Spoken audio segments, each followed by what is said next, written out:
Bug me. I'll do this. Hey, Jim, I nodded off. What happened in the fight? Did Moore win? How cold is it? Well, the good news is the temperature at kickoff is 42. The bad news, the wind chill factor is 18. Hello, everybody. This is Charlie Jones and Todd Christensen. What effect is this going to have, not only on us, but what effect will it have on the Raiders and on the Buffalo Bills? You know, last week against the Cincinnati Bengals, the Raiders just seemed to absolutely lay down. A team that was 0-10. A little snow came in. It looked like they'd never seen it before. So the Raiders have to prepare not only for the Buffalo Bills, but for the elements if they get worse as the game goes on. But quite frankly, Charlie, I think they're very lucky that there's no snow here today. And the Bills, of course, they are used to this kind of weather. Very important ball game. We say that at this time of the year. But when you look at the 8 teams in contention for the 5 playoff spots with Miami, Kansas City, and Houston leading, everybody else right now shooting for a wild card spot. Buffalo's record is 8-3, and the Raiders are 6-5.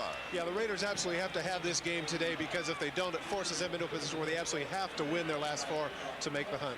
And both ball clubs have been struggling offensively. Yeah, they've been downright offensive. You know, the arguments here in the press and everything else with regards to Buffalo, you'd think that they were 3-8 instead of 8-3. And on the other side of the ball, the Raiders only 1 touchdown in the last 10 quarters.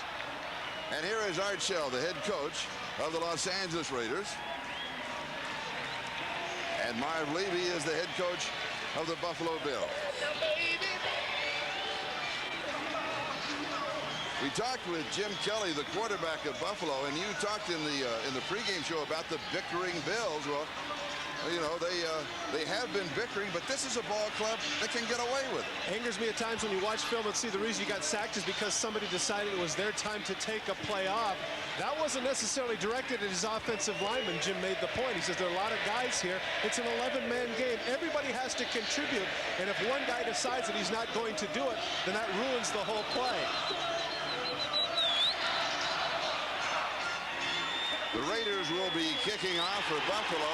Don Beebe, number 82, and Russell Copeland, number 85, are the return men. In the first quarter, the Raiders will have the win. And we are underway. A little squib-type kick, and it rolls through, picked up at the 11-yard line by Russell Copeland. And he's out to around the 23. Let's look at the offense of the Buffalo Bills. There's that offensive line of Fina, Richard, Hall, Davis, and Ballard. And the K-Gun, as a player, is down. And this is the standard offense for the Buffalo Bills. Jim Kelly, of course, with Thurman Thomas, Bill Brooks, Andre Reed, Don Beebe, with 3 wide receivers. Pete Metzelaar is the tight end. And Nate Turner, who is the sole fullback in the lineup for the Buffalo Bills, is the player who is injured on the opening kickoff. Charlie, that's a pretty big deal because their starting fullback, Carwell Gardner, has been out over the last 2 weeks. Nate Turner in the wedge. Try and see from the left of your screen. You see number 22 go down. Right there, you see the leg go out from under him right there at the top. Boy, that's tough. Number 21, Nate Turner, the right leg, 6'1", 255 pounds.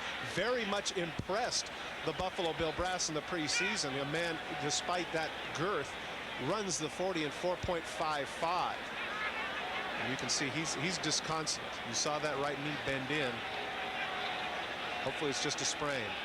And one of the things that the Buffalo Bills have been talking about is going to the 2-back offense. That is with Nate Turner in with Thurman Thomas, rather than the K-Gun all the time, which is Thurman Thomas, as you saw with the lineup, with the 3 wide receivers. Well, they felt that a lot of that, Charlie, was that they were starting to... This will be their pirate defense, because the Bills will go standard now with the 3 wide, and so the Raiders will go standard basically with this defense with Howie Long, Chester McLaughlin, Harrison, Townsend, Kelly, and Winston Moss. And in the secondary, with Terry McDaniel, Lionel Washington, Darrell Hoskins, Eddie Anderson, and Torrin Dorn.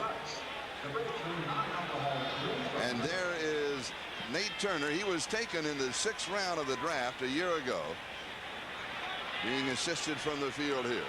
I'm hoping that that walking is a good sign. You saw the angle at which his knee was at, and of course on AstroTurf, that certainly exacerbates the problem.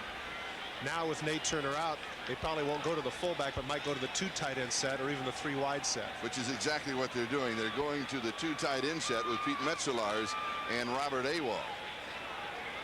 Well, that would seem to me to indicate that they're determined to run the ball today. Last week against the Kansas City Chiefs, Thurman Thomas held to 25 yards. That gave their pass rushers a chance to pin their ears back and just come after Kelly. They can't afford that with the Raiders. 36 sacks, 3rd in the NFL in that category. And Kelly drops it off to Thurman Thomas. Thomas right side. And he is taken out of bounds at the 31-yard line. So they'll pick up 7 yards on the opening play from scrimmage at a 2nd down and 3. There you see Thurman Thomas at work. Eddie Anderson making the tackle for the Los Angeles Raiders. And they're huddling. Thomas is 38% of the offensive plays Thurman Thomas is involved with, and 36% of the offensive yardage he is responsible for. Here is the slot on the near side. And as you said, the huddle tie, which is something we simply do not see that often from the Buffalo Bills. Thurman Thomas gets the call. He's stopped by Aaron Wallace. And remember yesterday when we were talking with Jim Kelly, and I mentioned something about calling the plays and the plays coming in from the sideline and making changes and all that, you know, and the time that it takes and the difference in calling him in a huddle. He said, it's been so long since I've been in a huddle, I really can't answer your question. That's funny. Yeah. He's certainly taking his time. 3rd down and 7 with the loss. The ball back at the 27-yard line. And the pass is incomplete to Bill Brooks. So it will be 3 and out for the Buffalo Bills. Lionel Washington had the coverage for the Raiders, and that means that Chris Moore will come in for Buffalo to kick it away. Catchable ball, but Jim Kelly a little upset with himself. He needs to bring it back just a little bit long, but Bill Brooks, I think, feels like he probably could have made that catch. Hits him right in the hands, even though he's extended. We've seen Bill Brooks make catches like that throughout his career, both here and with the Colts. And here is Chris Moore with a 40.4-yard average, and Tim Brown is the return man. Almost blocked.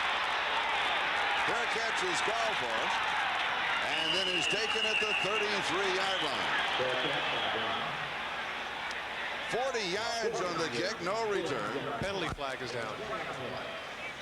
Flag dropped at the 35-yard line. An invalid fair catch signal. Number 81 on the receiver. That was on Tim Brown. That's a good call. He just kind of waved to the side. The rule says you've got to put your hand above your head and wave it back and forth. And he didn't do that. Well, now that's interesting because Art Shell say to himself, wait a minute, this is a veteran player. Let's see where it is. It's off to the side. Oh. Right there, what it looks like there is that he wanted to wave people off, but now they've changed their mind and decided that it was a valid fair catch signal, even though his hand was not above his head. And I think that's fine. A little bit, I'm sure, certainly Buffalo wasn't fooled by it. And that's what they're beefing about now, but they let it go. So I don't understand why Whiskey and Shell want to get into it. They let him have it. All right, the Raiders go to work at the 33, and so do the fans. And here is the rookie Greg Robinson. And he picks up almost 10 yards on the opening play. Mark Kelso and James Williams with the tackle. Let's look at the setup for the Raiders. That offensive line of Perry, Wisniewski, Mospar, Montoya, and Bruce Wilkerson. With Jeff Hostetler, Steve Smith, Greg Robinson, Alexander Wright, Tim Brown, and Ethan Horton. And then when they go to their 3rd down package, they bring in Tyrone Montgomery as the 3rd down back, and look out for the speed of Ismail and Jet. The change around, it is a 1st down. And the Raiders have the ball at their own 44-yard line.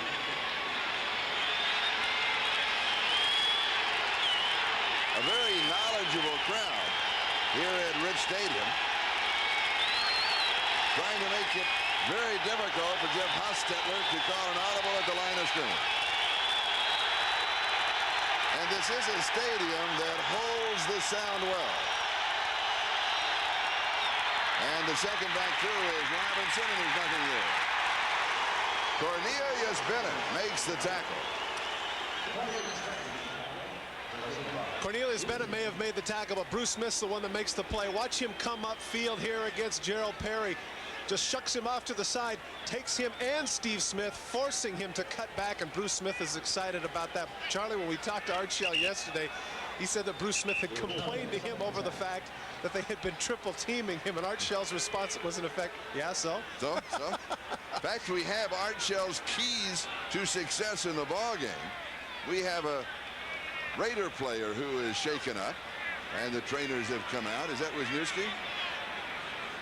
Steve Wisniewski, their all-pro left guard. This would be a major loss, particularly in light of the fact that what they do with Bruce Smith on passing downs is they move him all over the place. So if indeed this is a problem for Wisniewski, look for Bruce Smith on passing downs to shift down over the left guard of the Raiders. It'll be 2nd down and 10. And talking with the Raiders yesterday, they pointed out that Wisniewski is again playing at his Pro Bowl level.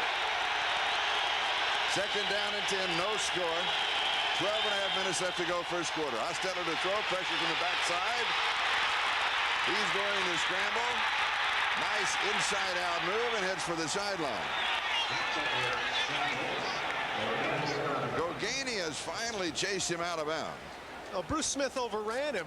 Watch at the top of your screen. You see Bruce Smith is going to get past Gerald Perry, and for some reason, look at how Hostetler steps back right there. If he uses his left hand, he gets the ball, but he does it a little bit too late, and that enables Hostetler to scramble for within 1.5 yards of the first down. Look at the speed he gets to the outside. This is what's frustrating for offensive tackles, and right there, he was within arm's length of Hostetler, but couldn't make the play. Nick Bell is now into the offensive set. 3rd down and short. Bell gets the call. He needed, as Todd pointed out, 1.5 yards.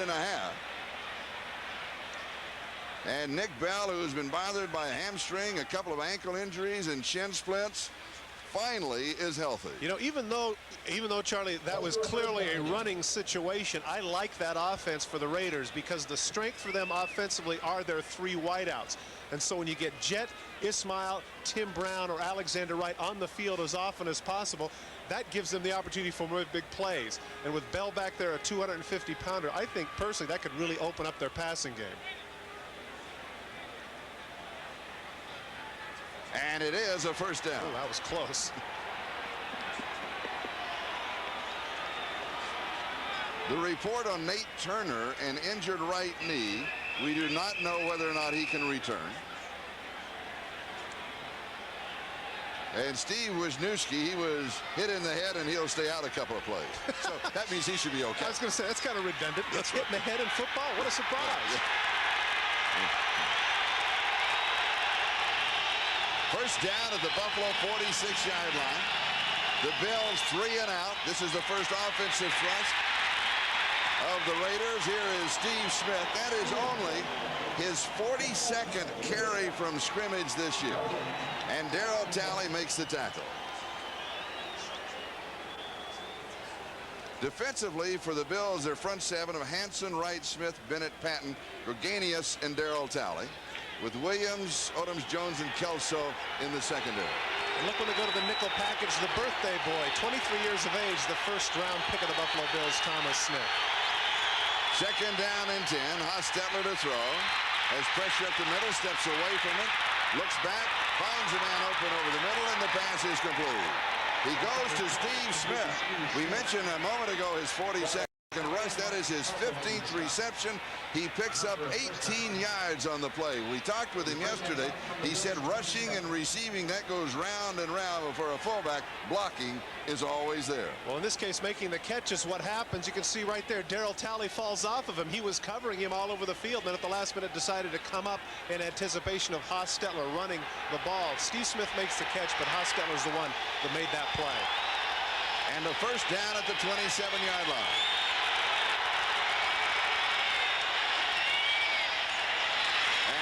Robinson around the corner, the 15, and then decked at the 14-yard line. He was nailed by Henry Jones at the 14, but he'll pick up the 1st down en route. And he comes up limping. Did a great job on the contain. The support for the run support from the secondary is poor. Watch the left of your screen. Nate Owens is in motion. He cuts back to the inside on the block of right, and right there's nobody left. There's no cornerback out there, and Henry Jones comes up, but a little bit too late. They get the first down. You see the right ankle turned underneath of Robinson. That seems to be what the problem is right now. And Nick Bell is back into the offensive set. And the ball carrier is Steve Smith. And Smith's going to pick up about 3 on the plus.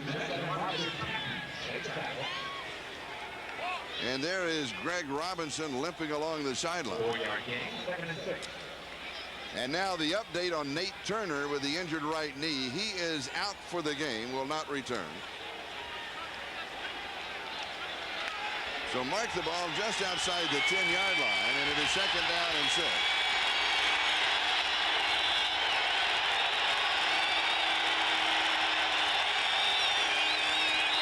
Right in motion to give is to Nick Bell. And Bell is cut down inside the 10 at about the 7-yard line by Mark Kelso. Exact same play that they did before, and that was Kelso who makes the nice tackle, but he paid for it. Don't forget, Charlie, Nick Bell, 6'2", 252 pounds. That is a load coming up the field, and Kelso paid for it. But already in the ball game, we've had Nate Turner and now Mark Kelso go down for the Bills. Steve Wisniewski has gone down along with Greg Robinson for the Raiders. So we'll step aside. We have 8:23 left to go. So now coming to the sideline, here's what happened. Watch the left knee right here. Ooh. Bang! Look at that, hit him right on the top of the head, and now you know why Mark Kelso wears that extra little piece of helmet on top of his head. He has had concussions in the past. And right there, they're asking, what stadium are you in? What time is it? You can see right there, great shot by Andy Rosenberg. The extra little piece of helmet that is a part of that because of his past head problems. 3rd down and 2. The ball just outside the 6-yard line. The Raiders now with 3 wide receivers. Steve Smith is the remaining back. And Hostetler is hands off just as he was being sacked, and scrambling in the backfield is the Rocket Ismail. Cornelius Bennett shot through. Whoa! I tell you what, Charlie, they would have been better off if Hostetler would have been sacked. It would have only been about a 3 or 4 yard loss. In this case, watch as Ismail comes around. Cornelius Bennett just knifes in, has him. That was actually very fortunate for the Raiders to get back. It wasn't a handoff, it just brushed off his shoulder pad. But then Ismail, in trying to make something happen, continues to go backwards, and that enables the pursuit to go get him. And he loses 13 on the play. Here's the field goal attempt from the 27, an attempt of 37 yards by Jeff Jager. And this one he's got. Charlie, I tell you, he really needed that one after last week when he missed 4 field goals against the Cincinnati Bengals. That does a lot for his confidence. Jeff Hostetler knows that. That's why he went out to shake his hand. And here is the kickoff with Beebe and Copeland. The deep backs on the return. Here is Russell Copeland. Copeland tries the corner, cannot quite get around the corner. He'll be out of bounds at around the 18-yard line. Let's see what they may spot it at the 19. And here is the natural gas quarterback efficiency leaders. John Elway at the top. You can see down there 5 and 10 Kelly and Hostetler. Elway, I would guess, would have to be, if he continues, he will be the all-pro quarterback for 1993. And now Buffalo, their second opportunity on offense, and again they come out of the huddle. The remaining back is Kenneth Davis.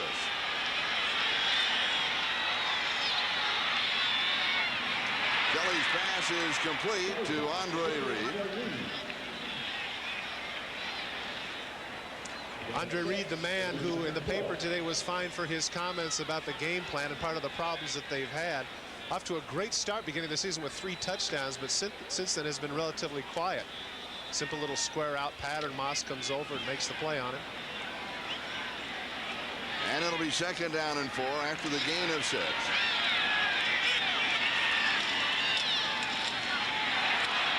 And Kenneth Davis is the ball carrier, and he is stopped at the 25-yard line. Twice now they've tried to run the ball and very ineffective. Anthony Smith, somebody who's known for his pass rush, it really bothers him when they say that's all he can do. But of course, in that case, nobody touches him, and Kenneth Davis cuts right back into him, and that's the reason they lost a yard. The Bills, their second offensive opportunity, they're using the huddle. I'm so used to them with their no huddle, with their K-gun, it's like they're moving in molasses. Well, not only that, but it doesn't give the crowd a chance to get into the game. You know, they're so used to the thing being upbeat, as you say, and fast, that the crowd has yet to really get into the game offensively for Buffalo. Kelly throws far side. It is incomplete. Thurman Thomas, the intended receiver, and Mike Jones knocked it away. So for the second time in the first quarter, it will be 3 and out for Buffalo. Something you don't see very often. Mike Jones, great coverage, man for man there. Thurman Thomas goes up. He had his back turned, but he put his hand up, and evidently the official decided it was not face guarding. The Bills had exactly what they wanted, a linebacker on Thurman Thomas, man for man. Kelly didn't make the throw. Right hand, right place, right time. Knocked it away. And here is the kick by Chris Moore. Now the fair catch. Waved everywhere. He really Tim did. Brown. He's like a windshield wiper. I want to make sure. And we've got a motion call against Buffalo. 37 yards of the kick, no return. Now we'll check out the penalty flag. Well, I'd say with the field position, there's no way that the Raiders are going to take that penalty. They'll refuse it. Start at the 39-yard line. The game of field position has definitely been the Raiders. Illegal motion.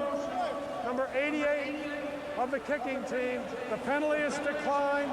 First down. Timeout. So we'll take a timeout. The Raiders have a 3-0 lead with 5:41 left in the first. To say the game wasn't as close as the score would indicate. It was 41-3 at halftime. That was an ugly day. Steve Wisniewski is back in the ball game. Greg Robinson is back in both for the Raiders.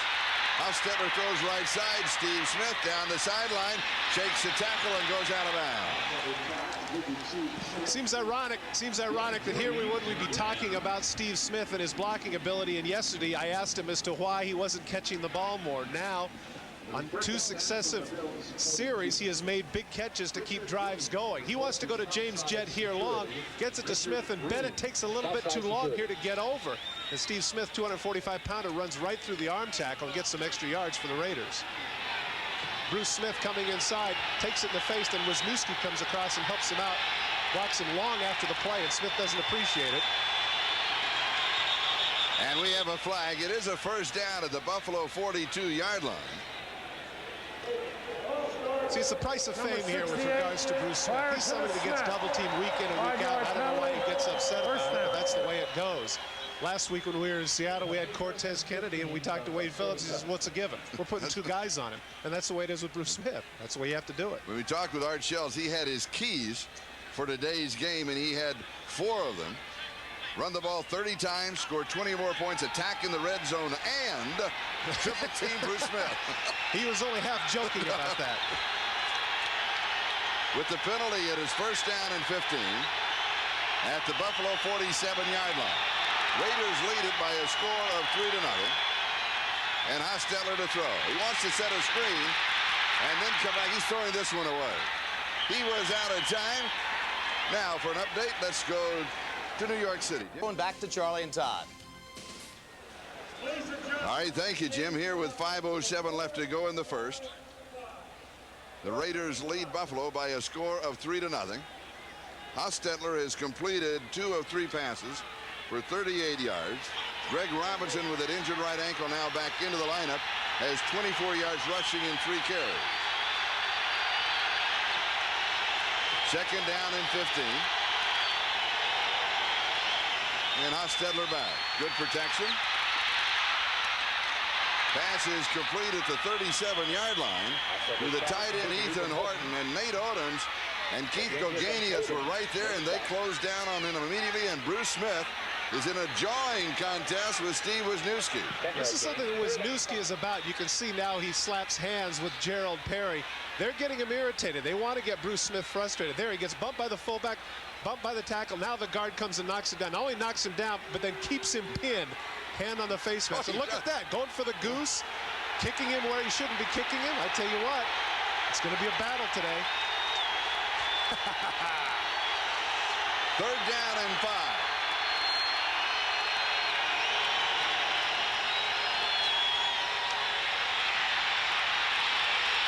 Flag is down. is knocked away. Good defensive play by Mickey Washington. Tim Brown, the intended receiver. And it will be 4th down holding against the Raiders. Probably refused. Well, they'll refuse the penalty, but that's a little comeuppance for the Buffalo defense. I believe the holding is on Wisniewski. And Marv Levy, of course, said we will refuse it. Interesting point there too, Charlie. If you notice, Bruce Smith was at left defensive end. Number 76, offense. That penalty is declined. 4th down. It is on Wisniewski. You notice Marv Levy, they saw him waving off. We talked with Marv yesterday, and with all the bickering and the press and everything that's been going on here, we asked Marv his reaction. He said, in my car, I've been listening to a lot of good music. He leaves that sports radio alone. Yeah, I don't blame him. I don't blame him. So Jeff Gossett will be punting. Russell Copeland is the return man.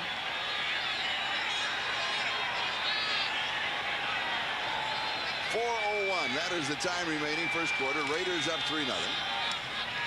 He was going for the quarter, and then he caught it and just drilled it into the end zone. It'll be a touchback. That was not a very good shank. You're right. He shanked it. They'll bring it out to the 20. Here is the score as we come back live. Now, while we were away, we taped the Buffalo Bills coming onto the field of play. Take a look at the body English here. They're not in a hurry to do anything. Where's the energy and where's the vitality? I mean, I know that there's something to be said for conserving energy, but I really think, Charlie, that in not going with the no huddle early in the game, they've become lethargic. They're used to that. They're used to an upbeat tempo, and as a result, they're nowhere near as energetic as they usually are. Jim Kelly has completed 2 of 4 passes for 14.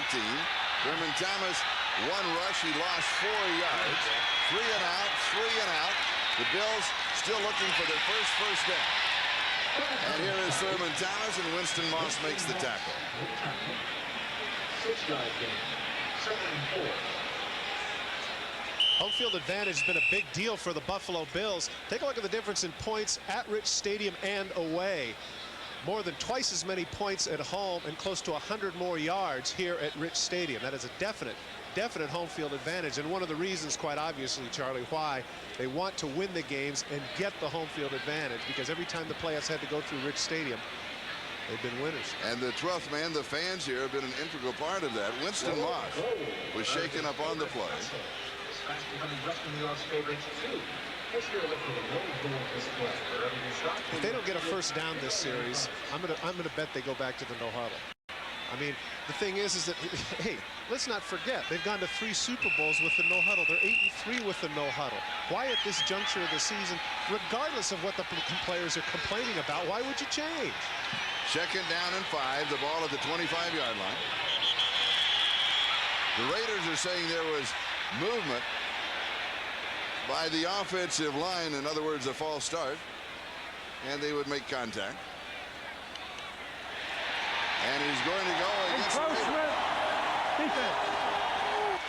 I think what we had was movement by Andre Reed, and now he can move and readjust. He is not an offensive lineman. Left defensive end, 5 yards. It's 94 Anthony Smith. You know what happens a lot of times is that the adjustment by the right tackle. Let's take a look at Howard Ballard. What's he doing? Oh, he did. He sure did. He flexed a little bit. He did. But it was too late. If Anthony Smith would have done it immediately, I think he would have got away with it. But instead, he waited a beat at 1001, and once he jumped across, the official didn't call it. He had a legitimate beef. That is a first down for Buffalo. That is their first down in the ball game, and they get it by a penalty. And here is Thurman Thomas. He's going to pick up 3 to the 33-yard line. It'll be 2nd down and 7. We're moving on the 3-minute mark, time remaining in the first quarter. And speaking of threes, the Raiders are out in front by a score of 3-0.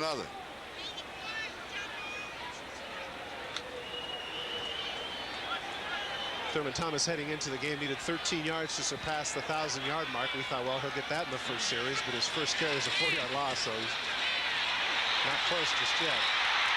Kelly with pressure from the backside. Throw passes complete to Don Beebe. And a gain of 17 yards on the play. And the first down. Kelly usually not used to doing the scrambling, but that pass rush, they come with 5 in this case. Kelly comes out to the right, gets hammered by Jones, but gets the ball. Nice throw here. Here's the comeback pattern by Beebe. Once McDaniel looks into the backfield, falls down, that enables Beebe to get open for the first. And the ball at the 50-yard line and a first down for the Buffalo Bills. And Kelly to throw. Over the middle, pass is complete for a gain of 8. There's a flag down. Pete Metzelaar is the tight end. He had 10 receptions last week against Kansas City. He was decked immediately. And we've got flags. It will be a motion call against Buffalo. Interesting, you would have thought, if you would have told me coming into this game. The right wide out. 5-yard penalty. First down. If you would have told me heading into this game that Pete Metzelaar is going to be the leading receiver for the Buffalo Bills, I would have been shocked. But as you mentioned, 10 catches last week, 43 coming into this game. He is the leading receiver for the Buffalo Bills, and therein might be one of the problems as to why their offense isn't so effective, because in the past it's always been Andre Reed or some wideout who's making big plays. Metzelaar is a quality tight end. He's been around the league a long time, but if he's leading in receptions, that means they're not getting the ball downfield. First and 15, and the pass is incomplete, going downfield to Don Beebe. So it'll be second down and 15 and bring the ball back to the 45-yard line. The only scoring in the ball game, Jeff Jager with the 37-yard field goal for the Los Angeles Raiders. That was in their opening drive on a very cold and windy afternoon here at Rich Stadium with a wind chill factor of 18 degrees. So bundle up around your television set and join us this afternoon. I got to tell you, it's very. I love the fans here. They come prepared. But it feels strange to me, them being in a huddle. It just feels strange. Yeah. Kelly, a couple of pumps. He pulls it back, and then he throws to Keith McKellar, and it is incomplete. Kelly had the coverage. Joe Kelly for the Raiders, the linebacker. And it's going to be third down and 15. Looked to me like motion again. I'll certainly refuse that. Put him in third and 15. Kelly just seems a little bit out of sync. And certainly a lot of it has to do. Number 82, offense. That penalty is declined. Third down. That's on Don Beebe. And you got to say, you know, they always talk about in baseball, Charlie, as you well know, pitchers getting in a rhythm, taking an inning or so to get things going. You can practice a huddle during the week, but that's not the same as doing it in the game. It's a different pace, it's a different speed. People are coming full speed defensively. And I dare say going against a defense like the Raiders, first in the league in pass defense, to now go at the huddle doesn't seem to make much sense. A pump fake. Kelly is in trouble, scrambles away. Now he throws downfield, and he throws this one away. So Buffalo now 0 for 3 in third down opportunities. They have failed to convert. It will be fourth down, and the Bills will kick it away.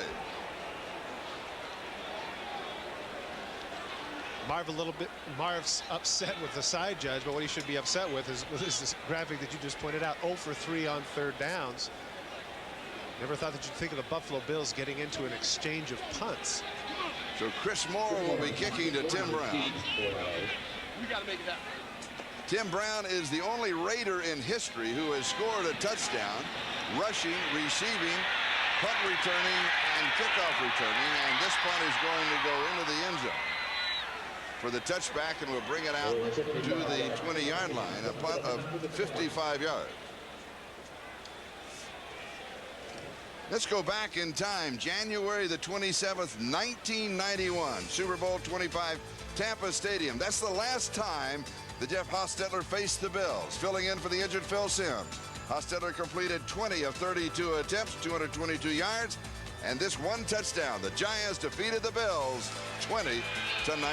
I remember that touchdown at the end of the first half was arguably the biggest play of the game. The Bills were leading 12-3, and that got them back within 12-10, and then their running game and Otis Anderson took over.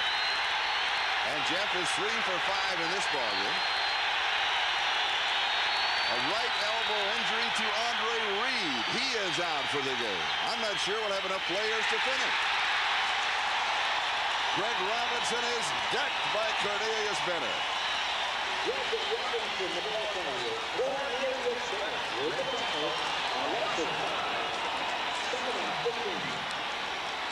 That's the third time that he's come in untouched. He knifes between the tight end. Ethan Horton gets absolutely no piece of him at all. He's the one that has to come down and block down on him. All he got is a piece of his shoulder. And that enabled Bennett to get in the backfield, nail him for the big loss. And Bennett had been nailed with some criticism recently as the missing man of the defense. Well, he has certainly made his presence felt in this ball game. Second down and 15. And here is Steve Smith. And he's going to ramble for 3, maybe 4. Keith Goganius makes the tackle. And I think we're probably seeing more of Steve Smith offensively than we have seen all year with the Raiders. And now he's limping. Another guy who's limping. They'll mark the ball at the 20-yard line. Hostetler has completed 3 of 5 for 49 yards.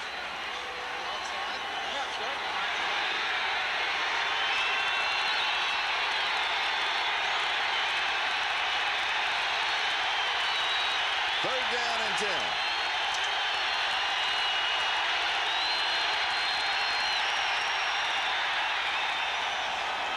Hostetler complained to us yesterday about the 40-second clock, that without that 5 seconds, he could not communicate to the people outside and could not audible.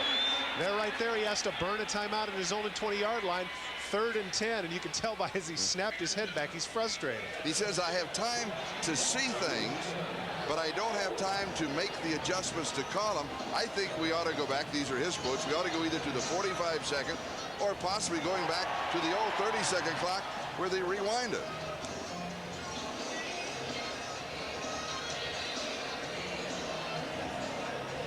About to say, with regards to that doubleheader, very definite possibility of the two front runners, Denver and Kansas City, getting knocked off in San Diego and Seattle. Kansas City coming off a big win against Buffalo. They could be down a little bit. Third down and 10. Hostetler all the time in the world. Now he's flushed out of the pocket. He throws on the run, and the pass is complete. That is a great throw by Jeff Hostetler to Tim Brown. 22 yards. Flushed out of the pocket. He's a right-hander. He is going to his left. He cannot set himself. He drills it. He picks up the first down. Into the period. Back in a moment. We said only kiddingly about Bruce Smith getting triple team. Here's triple team number 1. Here's first. Here's the second. Now watch when he comes around inside. Steve Wisniewski's going to be waiting for him right there. Number 76, that's number 3. 3 guys get a piece of Bruce Smith before he finally rushes down and gets Hostetler at the end of the play. And you can see, caught him at the knee. He limped off a little bit, but evidently he's all right. And it is a first down at the 42-yard line. Raiders in their own territory, leading 3-0. We start the second quarter. And here is Greg Robinson. Robinson, the ball carrier. Robinson inside the 45 to the 43-yard line of Buffalo. A gain of 14 yards on the play and the first down. One of the weaknesses of Bruce Smith is in the run game. He takes an inside move. Perry pushes him down, and Robinson cuts right behind him. That is the second longest rush from scrimmage this year for the Raiders. And we talked with Steve Smith. We asked him about Greg Robinson. He said, well, here's a kid that has a lot of heart. And take a look at the longest run this season, Charlie. 17 yards by 38-year-old Vince Evans. Hostetler comes to the near side to Robinson. And it's going to be close to the first down. Darryl Talley was there waiting for him. Darryl Talley is the man who told us yesterday when we talked to him that this will be a very physical ball game. Well, he's turned out to be prophetic, but I tell you what, physical up front. The offensive line for the Raiders is doing an outstanding job giving Hostetler time. In the last 4 times, he's had at least 5 seconds to throw the ball, and the Bills have to get some pass rush to Hostetler, or else it's going to be a long day. Second down and 1, the ball at the 34-yard line. Ismael going in motion. And here is Nick Bell. And he's going to pick up the first down close to the 30-yard line. Keith Goganius and Matt Darby. Bell. The ball at the 30-yard line of Buffalo and a first down for the Raiders. Raiders lead it 3-0. 13 minutes time remaining first half. And here is Robinson as he jumps to the outside, slices through inside the 20. He's got the first down. Barnett and Odoms make the tackle. Let's go to New York. Nice throw, too. Boy, that was right on the money. Here in Buffalo, Robinson gets the call again. That is his 7th carry of the ball game, and he has now rushed for 47 yards. Cornelius Bennett making the tackle. It will be second down and 8. Well, remember that part of what Art Shell was talking about, running the ball 30 times, he's definitely on schedule to do that at this point. I believe that's about the 15th carry for the Raiders this early in the game. And Robinson limping off he becomes part of the walking wounded of this ball game.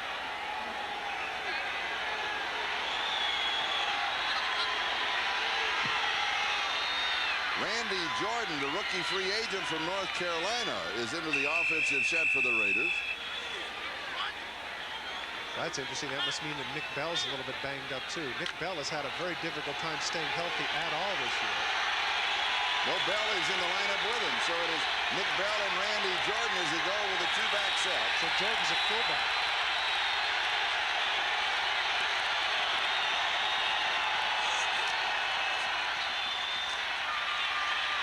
Hostetler knocked away. It was Jeff White who knocked it down. Number 91. Hostetler is complaining. The one thing he can't complain about is the protection. I'll tell you what, he's complaining downfield that somebody was held. But he certainly can't beef about the fact they're taking care of him back there. So it'll be third down. Take a look at the time that Hostetler gets here. Here's what he's complaining about. Let's go back. We'll go back to the start. Well, but of course, no, the defense was jumping on him. They were in the neutral zone and moving when the ball was snapped, and we can save that. He said, wait a minute, I got to have the snap before they can come after me. Now he throws, and this is incomplete at the 9-yard line. Jim Brown, the intended receiver, with James Williams and Mickey Washington with the coverage. Take a look at Bruce Smith. Once again, take a look at the white shirts that come out. Here's the tight end. The tight end comes out. Then here's the tackle. Now watch, there's the fullback. Bell was there in case he took an inside thing. You know, I have to laugh because our show, we were chuckling about the idea there were going to be 3 guys, but there were 3 white shirts on Bruce Smith's side. And now a 35-yard field goal attempt by Jeff Jager. He is hit from 37 yards away, the only scoring in the ballgame. And this one is partially blocked. It is no go. It may have been Bruce Smith who got a hand on it. We'll be back in a moment. Number 91 comes up the middle and gets the left hand up. Right there you can see the left hand. It was Phil Hansen, number 90. Watch the middle. You'll see Bruce Smith come in the gap, and watch Hansen with the right hand come up. It's going to hit his hand right there. Take a look at the left hand that comes up. Just gets a piece of it. Watches the ball changes spin rather. Phil Hansen is the one that gets that block. Well, along the line, we gave credit to Bruce Smith, Jeff Wright, and Phil Hansen that makes it official. Now from the 20-yard line, Kelly throws a gain of 5 to the 25-yard line. Bill Brooks with a sliding reception. Mike Jones is the man who covered him. And now they're into, finally, the K-gun. And now you can feel a little rumble in the crowd, too. You can feel a little bit of energy coming back, and I think that Jim Kelly's much more comfortable in this. And here's Thurman Thomas, and he's more comfortable also. And he has the first down. He'll run for about 10 on the play. Winston Moss makes the tackle. Charlie, with that carry now, Thurman Thomas goes over 1,000 yards, his 5th straight 1,000-yard season. What's his total? Let's make it official. Make sure he picked up 10 there. Should be. Yeah, you're right. He needed 13. He's got 14. 1,001 on the year. Kelly throws downfield. Has a man wide open at the 35. It's Italian Metzeler. He's to the 15, the 14-yard line. Oh, the Raiders blew coverage. He was all alone.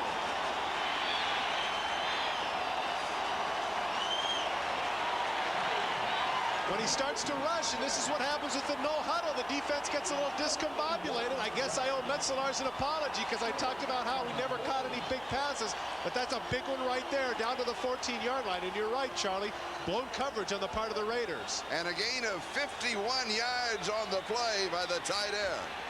And a first down at the 14. The Raiders say, wait a minute. We need a timeout. We need to regroup. Raiders have the lead, 3-0. We'll be back in a moment. Metzelars here is going to run a corner route. Now watch the eyes of the people here. When he runs his corner route and gets behind, they look into the backfield. And then as soon as Kelly starts to scramble, they start going towards him. And they just totally lose Metzelars back here. And that enables them to get the big play. Defensive backs are taught you got to stay with your man. Look at how wide open Metzelars is.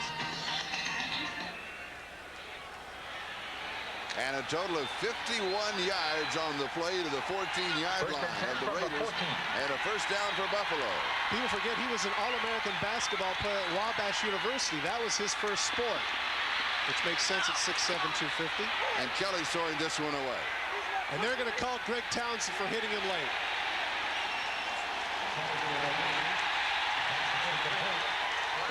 Costly penalty, and no reason for it.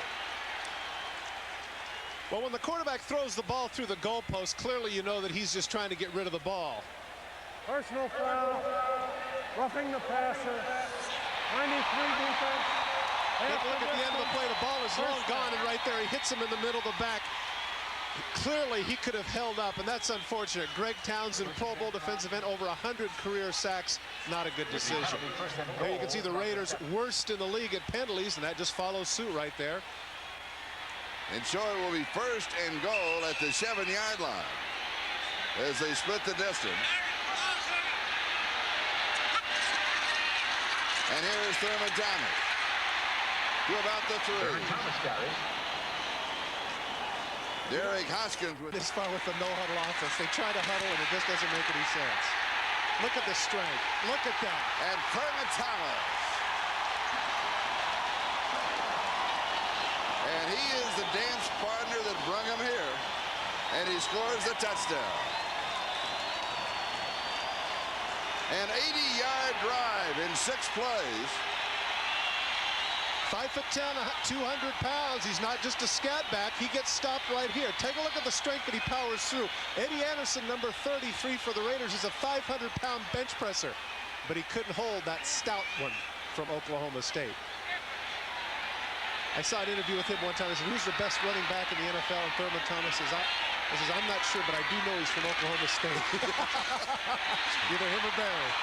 And the extra point is good, and the Buffalo Bills are out in front for the first time of the ballgame by a score of 7-3 as Thurman dances into the end zone. 9:19, that is the time remaining first half. Buffalo leads for the first time 7-3. Steve Christie will be kicking off. Willie Gault is back with Rocket Ismail. A little speed there, huh? Whew, man. But they want Ismail to get the ball. That's why they're standing like that.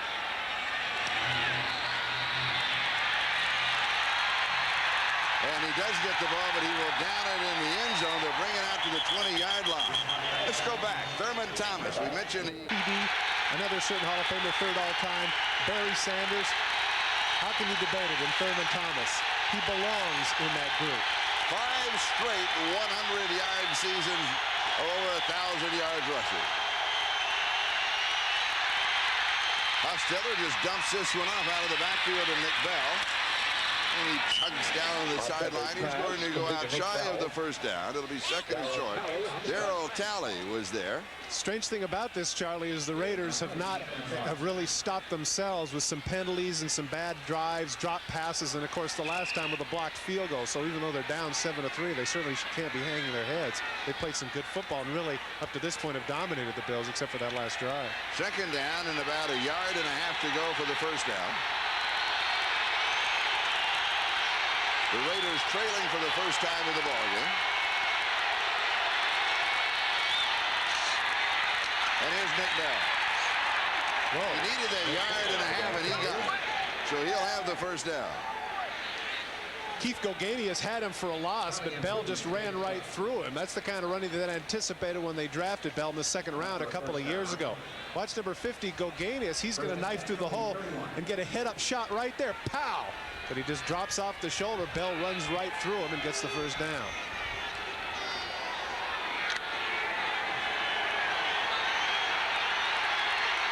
The Raiders with only 1 touchdown in the last 11 quarters.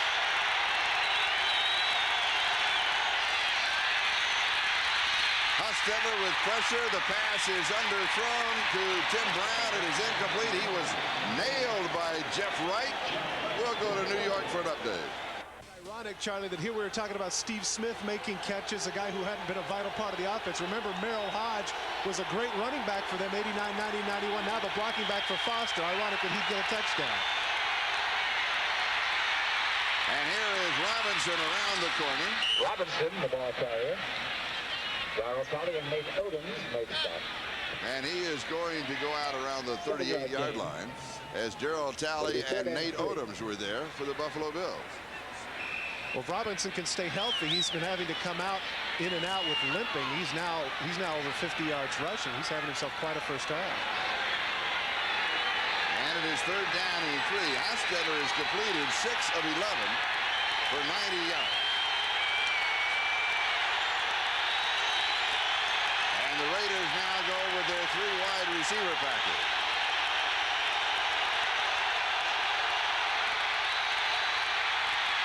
Hostetler deep over the middle, and it's dropped. Rocket Ismail had his hands on it, couldn't pull it in.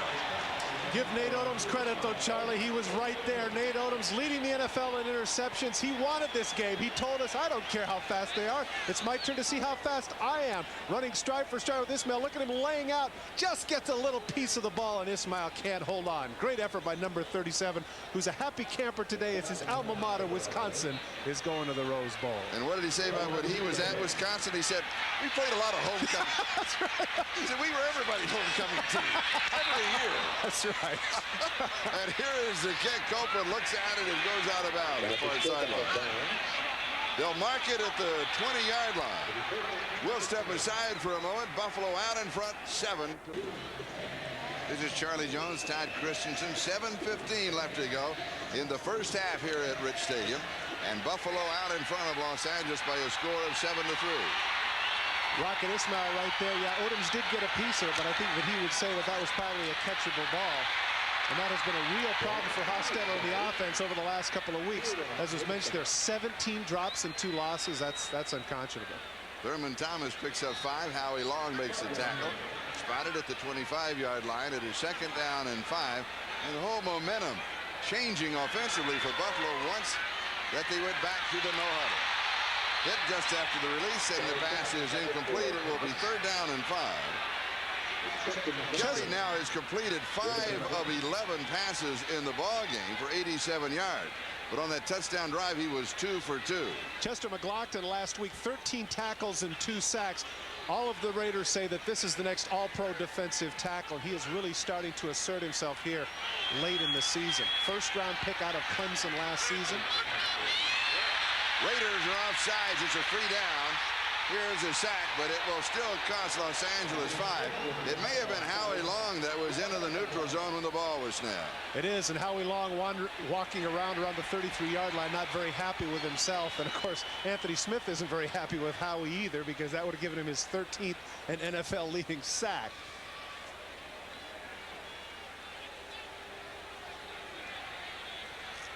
Offside, 75 defense. We're checking to see if it's a first down. Jim Kelly made the point yesterday. Now, this is 3rd down and a foot.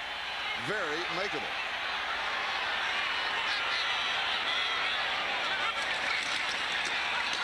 Thurman Thomas, and they're not going to make it. The Bills will be 0 for 4 in 3rd down opportunities, and that means that Chris Moore will be kicking, and it was Andre Bruce of the Raiders who stopped him.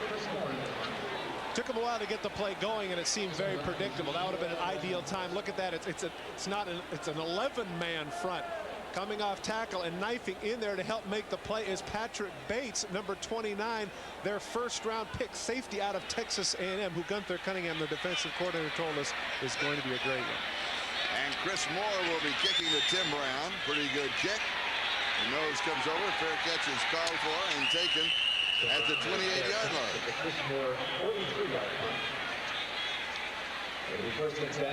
We have 5:49. That is the time remaining in the first half. A 43-yard kick. Buffalo has the lead, 7-3. Next, tell you what, Charlie, those guys are studs. That Iron Man is something else. They are just studs. Hostetler looking left, comes back right, pass is complete to Tim Brown, who almost loses his shirt as he picks up a first down at the 40-yard line. Once again, the pass protection for Hostetler is outstanding. Look at the number of moves he's able to make before he gets inside and gets open. This play is actually designed to go to the left side. He finally comes back. Good hands catching this weather before Williams brings him down. A gain of 11 yards on the play as they mark it at the 39-yard line. Steve Smith is in the backfield as he returns. He was limping earlier in the ball game. He has been a major force for the Raiders. And Hostetler goes deep over the middle and is knocked away. Darryl Talley makes the play. Typical of the kind of plays that he makes. You know, he's 33 years of age, and he does everything an outside linebacker is supposed to do. He supports the run. He's in coverage. Good athletic play. Good extension there at 6'4", 235 to bat that down. You know, on a team with Bruce Smith and Cornelius Bennett, he has not accrued the notoriety that he has deserved, but he is an outstanding football player. Leading the team again in tackles. He will go over the 100 tackle mark for the 4th consecutive season. Second down. And we have movement. It may have been Gerald Perry. And it'll be a false start called against the Raiders. It was 2nd and 10. It'll be 2nd and 15. It's the very thing Archell talked about, Charlie. He said we get things going. He said we have a good drive. We have good things happening. And then we make a mental error or a drop pass or something to get us going backwards. And you can sense the frustration. Archell's really a laid-back individual, an old teammate of mine, but you can see that he's disappointed in the fact that these guys should be mentally stronger. You're getting paid thousands of dollars to do this. Don't jump off that. Come on. 2nd down and 15.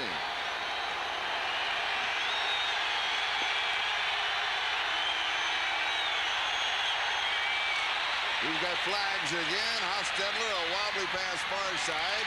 Tim Brown, the intended receiver. It is incomplete. James Williams was there. Now, just as we talk about them, it's going to be, they'll get their 5 yards back. You see the offsides. Tim Brown on the short corner route, cuts back to the outside. Williams comes on the break just at the last minute, is able to strip the ball away from Brown. Good play by Williams, but doesn't matter. What's your hurry? We got 15 yards to go. No reason to jump offside. Hostetler to throw, 3-man rush. Game is on. There's Cole's drop down.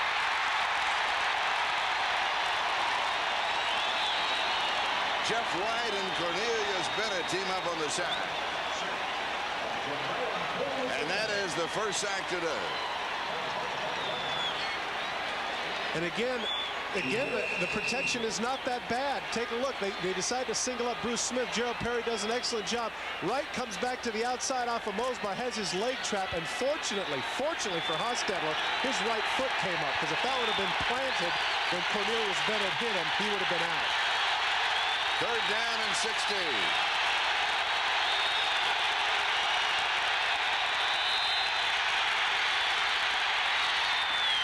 The pass is caught at the 45-yard line by Tim Brown.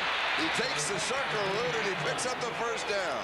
Great effort by Tim Brown and a nice job by Hostetler to step up, and a poor job by the Buffalo Bills on 3rd down. Worst in the NFL at 48% giving it up. He's going to run the hook pattern right here underneath. Take a look. He comes back to the ball. Now he needs to get to the midfield stripe. Stumbles. He sees it. Ducks underneath the tackler to avoid the collision and gets the first down. It's a bad job of 3rd down defense by the Buffalo Bills. And a gain of 18 yards on the play. The line of scrimmage at Buffalo 49, just across the 50. 3:44 and counting. Time remaining first half. Buffalo leads it 7-3. Hostetler down the side. Brown is wide open. He's to the 20. Slips a tackle. 15, 12-yard line. And the Buffalo Bills blew a coverage in the secondary as Tim Brown didn't have a blue shirt within 8 yards.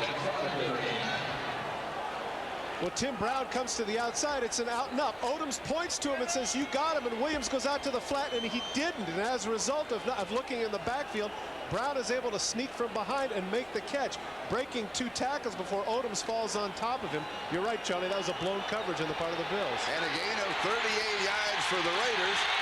They spotted at the 13 of Buffalo. It's a first down. And here is Steve Smith. It is maybe a half a step, and that's all. We'll give him a yard and call it 2nd down and 9. Walt Corey, the defensive coordinator for the Buffalo Bills. Not a very happy man on this drive, as the Raiders converted on 3rd and 16, picking up 18. And then the long play to Tim Brown on the blown coverage. Charlie, I wouldn't say that it's crucial that the Los Angeles Raiders get in the end zone, but as our graphic has pointed out, there's been a great deal of frustration where that's concerned getting touchdowns. Only one in the last 11 quarters. Hostetler to throw. Slips away. He's to the 6, the 5. He dives. Touchdown.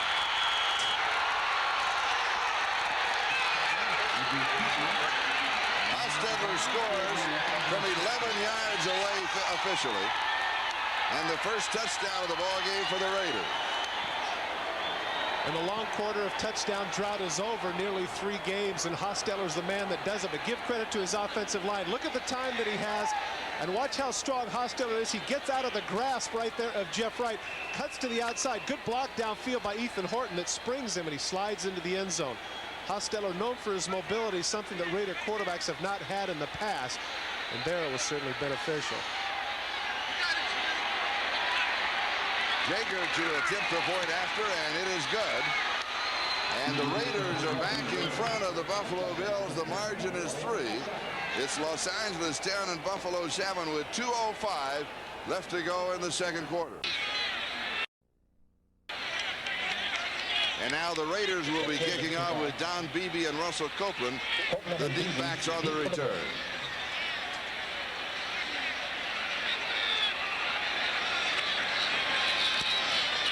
It is high and short, and it will be Don Beebe at the 9. He's to the 15 and then down around the 19-yard line where Buffalo will go to work. And the 2-minute warning will now be given to both pitchers. Raiders lead by 3. Back in a moment.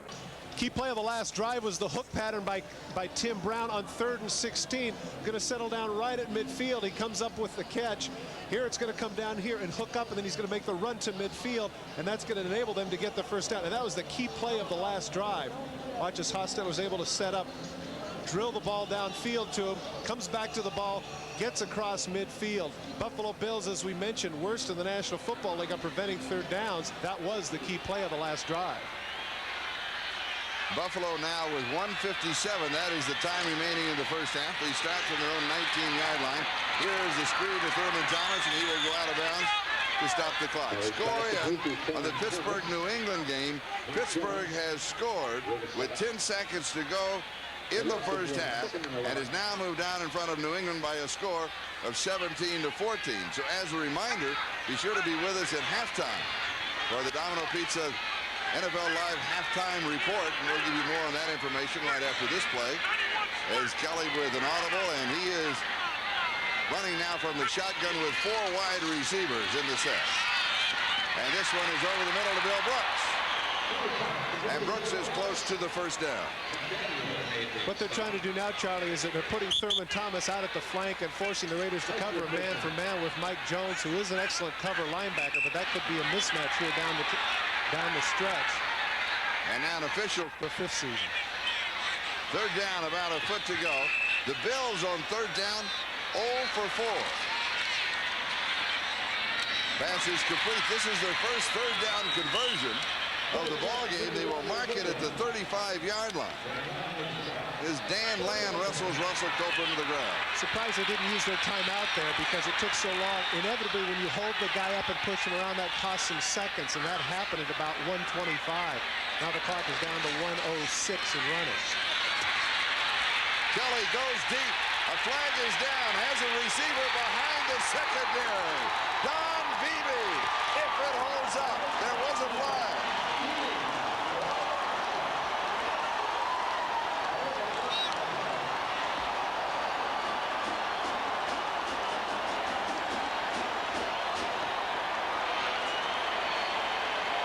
The conference at the 25-yard line.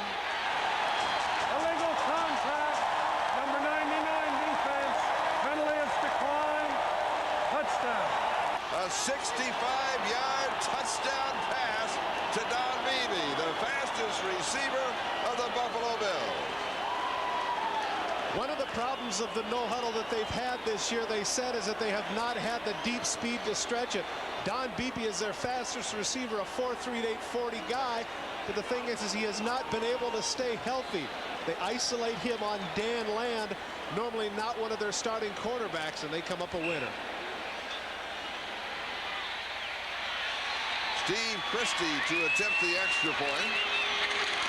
Out of the hole to Frank Reich, and it is good. It's good.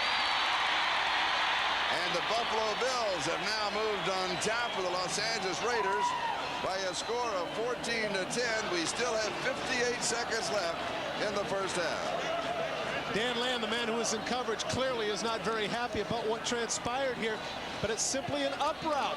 Don Beebe just takes him downtown, and Kelly airs it out. Look at him right there on the streak. Land lays out, but it's too late. Terrific throw by Kelly, and Beebe in for the 65-yard touchdown. Look at how close the hand is. Yeah, it is a game of inches, but what a throw by Kelly. 81 yards on that touchdown drive in 4 plays. We'll be back with the kickoff. It's left to go. First half. Steve Christie to kick off with Willie Gault and the Rocket, the deep backs. And with the 7-yard line, here's Ismail. He's to the 20, the 25, and then spun down at the 25-yard line. Monty Brown, the free agent from Ferris State, makes the tackle. Looked to me like Dan Land thought that he had some inside help. Right here at the bottom is Beebe. Watch Land will funnel him to the inside, and then look at the quarterback. Beebe is just going to run past him, and the safety help here never comes. Here comes Beebe, and there's no safety help. He just airs it out. Safety is standing right there, sitting on the hook route, and as a result, Land does not get there in time.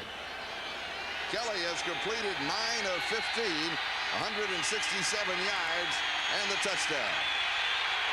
Raiders now from their own 25-yard line with 52 seconds left, and they go to the draw. Here's Nick Bell. He rambles out of bounds at the 30-yard line. The ball carrier. Henry Jones knocks him out of bounds. Domino's halftime report with Jim Lampley and Mike Ditka with all the scores and highlights, and features on the Notre Dame quarterbacks, Joe Montana now with Kansas City, Rick Meyer now, of course, with Seattle, and they will be hooking it up later today on NBC in the Kingdom. Interesting, a meeting of different generations of Gomer quarterbacks. It's fascinating. Second down and 4. And Nick Bell gets the call again. Are you surprised by this? How am I surprised? Isn't this the team with the 4x100-meter relay team of wide receivers? Fastest wide receivers in the National Football League. Isn't this the team with all the speedsters, all the breakaway threats, all the big play people, and they're running out the clock? And the team that has always gone vertical? 46 seconds remaining. I mean, how far do you have to get? Jager with 50-yard range. You're looking at, they started the 25-yard line, 25, 35, maybe 40 yards here, and they're content to run it out. Away from home, I don't like this at all. And they sit in the huddle and let the clock just run down. No. I don't like it. And so the Raiders settle for the score of 14-10, and the Raiders trail. It's halftime. The Buffalo Bills. That's where the old Mark Twain line really does apply. There are lies, damn lies, and statistics. Take a look at the first downs and total yards. Don't forget, in the case of the Bills, 165 of those 194 yards came on one play. But look at the so time. Really, up to that point, you've got a total yardage of 2-1. Look at the time of possession. As is the time of possession, nearly 2-1. But don't forget the Buffalo Bills. There's a 6-minute disparity in time of possession between themselves and the teams that they play as a result of the no huddle. So that's not quite as consequential as the yards and first downs. But clearly, the Bills are fortunate to be on top. Yeah, but 20.5 minutes to 9.5 minutes. I mean, that's like the Buffalo Bills didn't hardly show up. It's kind of the thing that you discussed with me regarding parenting. It's quality versus quantity time. Well, you would have to say in the first half that the Buffalo Bills had quality time. Thank you. Right. And the Raiders will have the first opportunity of the second half. And Ismail will down it in the end zone, so they will start from the 20-yard line. You know what? This could have been the reason. Flag back over at the 28-yard line. Charlie, this could have been the reason, knowing that they were going to receive to start the second half, why they didn't do something there at the end of the first half. But there are two subtle messages that you give your team by not going for the field goal there at the end of the first half with nearly a minute left. One is that you're in effect telling your guys, hey, you know, we can't do it. We're afraid of a turnover. And the other thing is that gives the Buffalo defense confidence, knowing that they can say, hey, we can stop them in a 2-minute situation. Touchback. No foul on the play. First down. The ball's at the 20-yard line, first down. I really thought that Art was going to give that a shot, and as we both of us mentioned, they have all the weapons, and Hostetler's playing well, and they're protecting their quarterback. Why not give it a shot? Holding was called on. But I think you're right. Rather than risk a turnover at that point, knowing they were going to receive the kickoff, they go ahead and take it here. Let's see what they come out with. Once again, there's some subtle suggestions you give to both your side and that side by not going for it. All right, we open the second half. The wind chill factor is 18 here at Rich Stadium.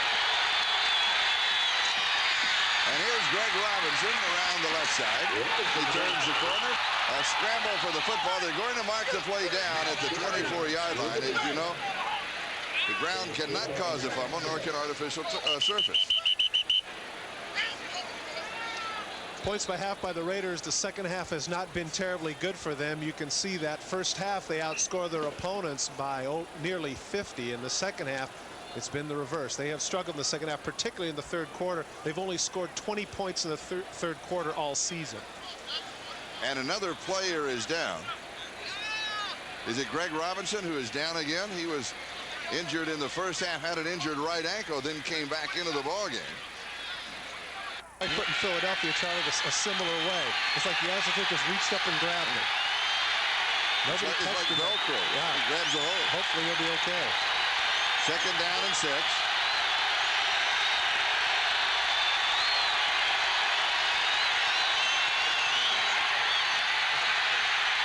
Hostetler dumps it off over the middle to Tim Brown. And Brown out close to the 40-yard line. He'll pick up the first down. Marcus Patton with the tackle. Tim Brown now over 100 yards in receiving already.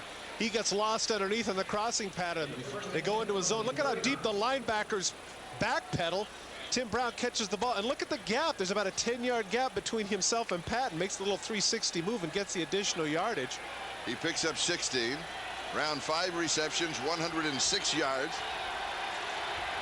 And a first down at the Raider 39-yard line. And here is Nick Bell with just a straight shot up the middle. I tell you what, he really moved that pile. Oh, he does, doesn't he? He takes everybody with him.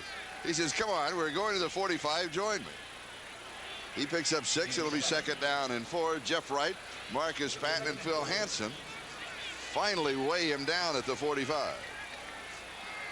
See the frustration on his face, not simply because of the pain in his knee, but the fact that he was having such a good game.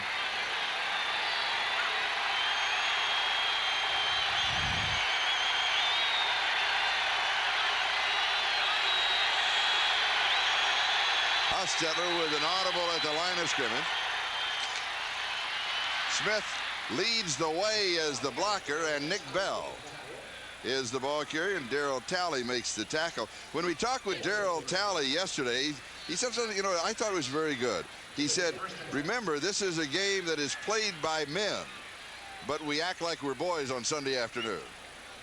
Well, it's like the old Roy Campanella line. Got to have a lot of little boy in you to play. You got to have a lot of big boy playing this ball. Yeah, right. That's that too. First down to the 50-yard line.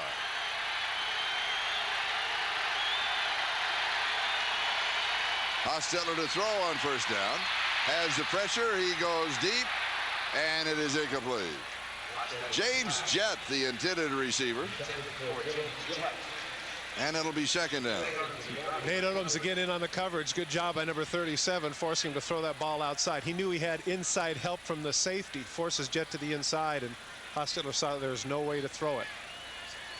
Interesting, when we talked with Jett yesterday, and then Art Shell walked in the room and said, oops, up, and he was out of there. And your comment was, said, well, that was a rookie move, because if it had been a veteran, he'd have said, we'll get you to a minute, Art, just wait in the hall. That's right. See Freddie Biletnikoff, the Hall of Fame former receiver for the Raiders, now the receiver coach, screaming at Jett. Evidently, he was in a place he shouldn't have been. And Steve Smith is the ball carrier. And Robinson is being driven off of the field. We do not have any additional report on his condition. Of course, there's x-ray equipment here, and as soon as we have that information, we'll pass it on to. Now we're being told it is a knee injury, and more likely that he will not return. too bad, too. 8th-round pick from Northeast Louisiana, had a tremendous preseason, installed as a rookie running back, which is a rarity for the Raiders. Last time that happened was a fellow by the name of Marcus Allen back in 1982, and he was on pace to break his rookie record for rushing in a season. 3rd down and 8, 3 wide receivers underneath the coverage. Guess who? Tim Brown. He is having an excellent afternoon. He slid as he made his cut at the 29-yard line. Kurt Schultz was there to cover him. In fairness here to Jamie Williams, he's just having to cover him all over the field and just too long. There's no pass rush here. And look at the throw, right on the mark. Williams within a step of him, but Hostetler puts it right on his hands. You say he slips to avoid the collision, but Brown is having himself an outstanding day. And a gain of 19 yards on the play. And the line of scrimmage, the 29-yard line of Buffalo. Buffalo leads by 4, 14-10. 10 minutes, 40 seconds, time remaining. We're in the 3rd quarter. Hostetler, good protection, goes to the far side. This is to Nick Bell. And now with the protection that Hostetler is getting, he can just pick and choose the receiver that he wants to go to. A gain of 12 yards on the play. Darryl Talley making the stop. Too many people are looking in the backfield. You can see on both sides of the ball, the secondary people are looking into the backfield. That's enabling the quarterbacks to get some big plays. Nick Bell shouldn't have been that wide open off to the side, but Darryl Talley was looking at Hostetler, and that enabled him to get him the ball. And a 1st down at the 18-yard line. Back-to-back 1st downs for the Raiders.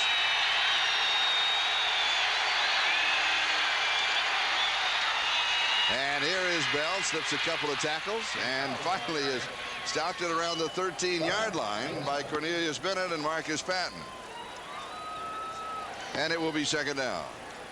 Well, I hate to say that you were prescient, Charlie, but the point that you made regarding the Raiders has turned out to be correct. Here's a situation where they decided at the end of the first half not to do anything about it, and they've come out here and done exactly what they wanted to do. 5.5 minutes and counting on this particular drive, really doing a great job of taking the crowd out of the game. And it is 2nd down and 5 at the 13-yard line. And they started this drive back at their own 20. And here is Bell, shut off inside, tries to get outside, but Bruce Smith was waiting for him. Bruce Smith with the tackle. After the initial triple teams, we didn't hear much from Bruce Smith in the first half, but here, coming to the left of your screen, he's able to beat the one-on-one block of Gerald Perry, just shucks him to the side, gets off the play, and tackles. Excuse me. Brings down Bell, and now 3rd down. 3rd downs have not been good to the Buffalo Bills thus far.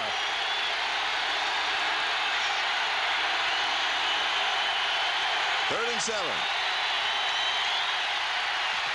Hostetler is sacked. Phil Hansen and Jeff Wright bring him down, and Wright starts the celebration.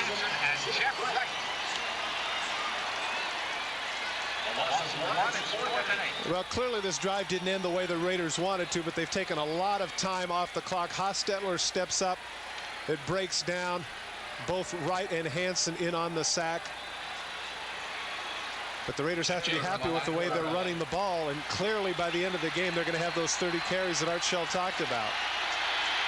34-yard field goal attempt by Jager, and it goes back to the right. Started to the left as if he was going to hook it. Then it straightened up and came back to the right, and the Raiders pull within 1. We'll be back with a kickoff.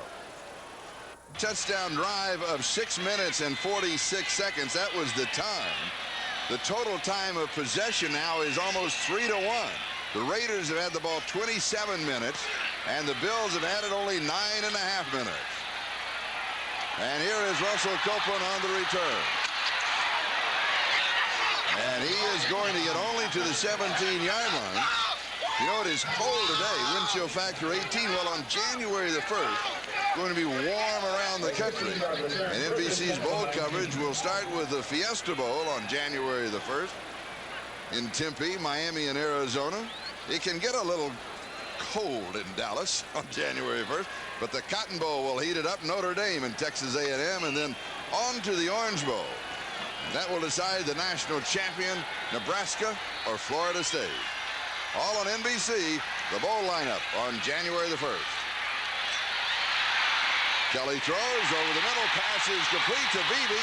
Beebe is out to the 40, and then he is down about the 43-yard line.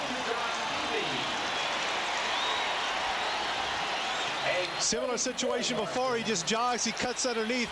Torin Dorn says, somebody else take him, somebody else take him. Nobody else took him. And if he doesn't get past, if he's able to get past Lionel Washington, there's a lot more yards here. We've had a lot of blown coverages here on both sides of the ball. And a gain of 24 yards on the play, and a first down at the Buffalo 43. Here's Thurman Thomas. Thomas tonight, inside-out move. Now he stops. He cuts downfield. He is absolutely a joy to watch. Torin Dorn finally stops him. Able to pick his spots. That's when you have quick feet and big bodies in front of you. He picks his spots, cuts in, cuts out. Torin Dorn cuts up. Even here at the end, he buries himself. He doesn't give you much to hit. And with those quick feet, that's why the man has led in yards from scrimmage over the last 4 seasons. Time of possession, we noted 3-1 favor of the Raiders. But once at the Buffalo Bills, the first couple of times they had the ball, if you're with us in the first quarter, they were using the huddle. They were like walking through molasses. They went to their K-gun, their no huddle. Since then, they don't need a lot of time. Zap, zap, boom, they're in the end zone. Well, as I say, you know, they have the skins on the wall. 3 straight Super Bowls. They got to be doing something right. Second down and 6, 38-yard line, following that gain of 4.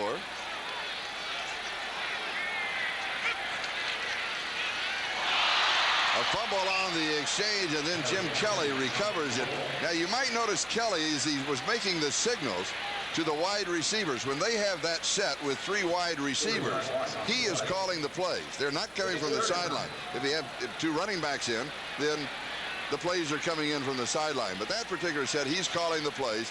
Now they just step back in the huddle. Then he'll use it if he wants to change it or do a false change at the line of scrimmage. And that really was a big loss there because they were coming up and they had 2nd and 5, and Thurman had a pretty good hole there, more than likely in for the first. Now 3rd and 9, tougher situation.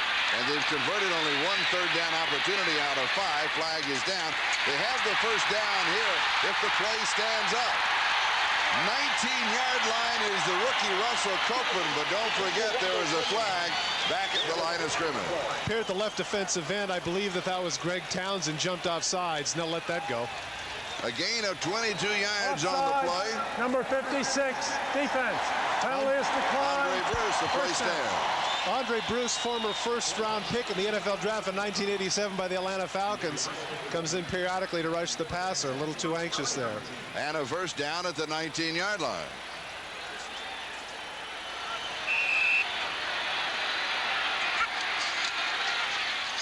And here's Thurman Thomas. Absolutely nothing there, and still he scoots to the right, and he's going to pick up about 1.5 yards when there wasn't an opening at all. I'll give credit to Torin Dorn. He had an assist on the tackle. And mark it at the 18-yard line. 5.5 minutes. That is the time remaining. We're in the 3rd quarter, and the Bills lead by 1, 14-13.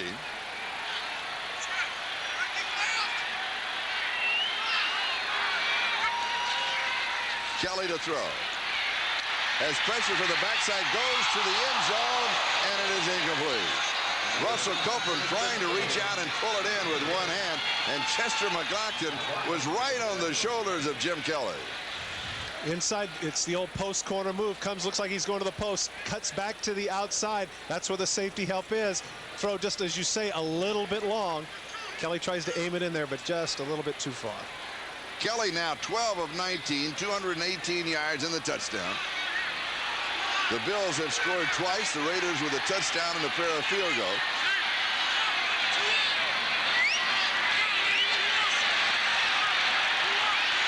Kelly may run out of time. Gets it off with 1 second on the play clock. Comes to the sideline. The pass is caught. He's not going to pick up any yardage at all.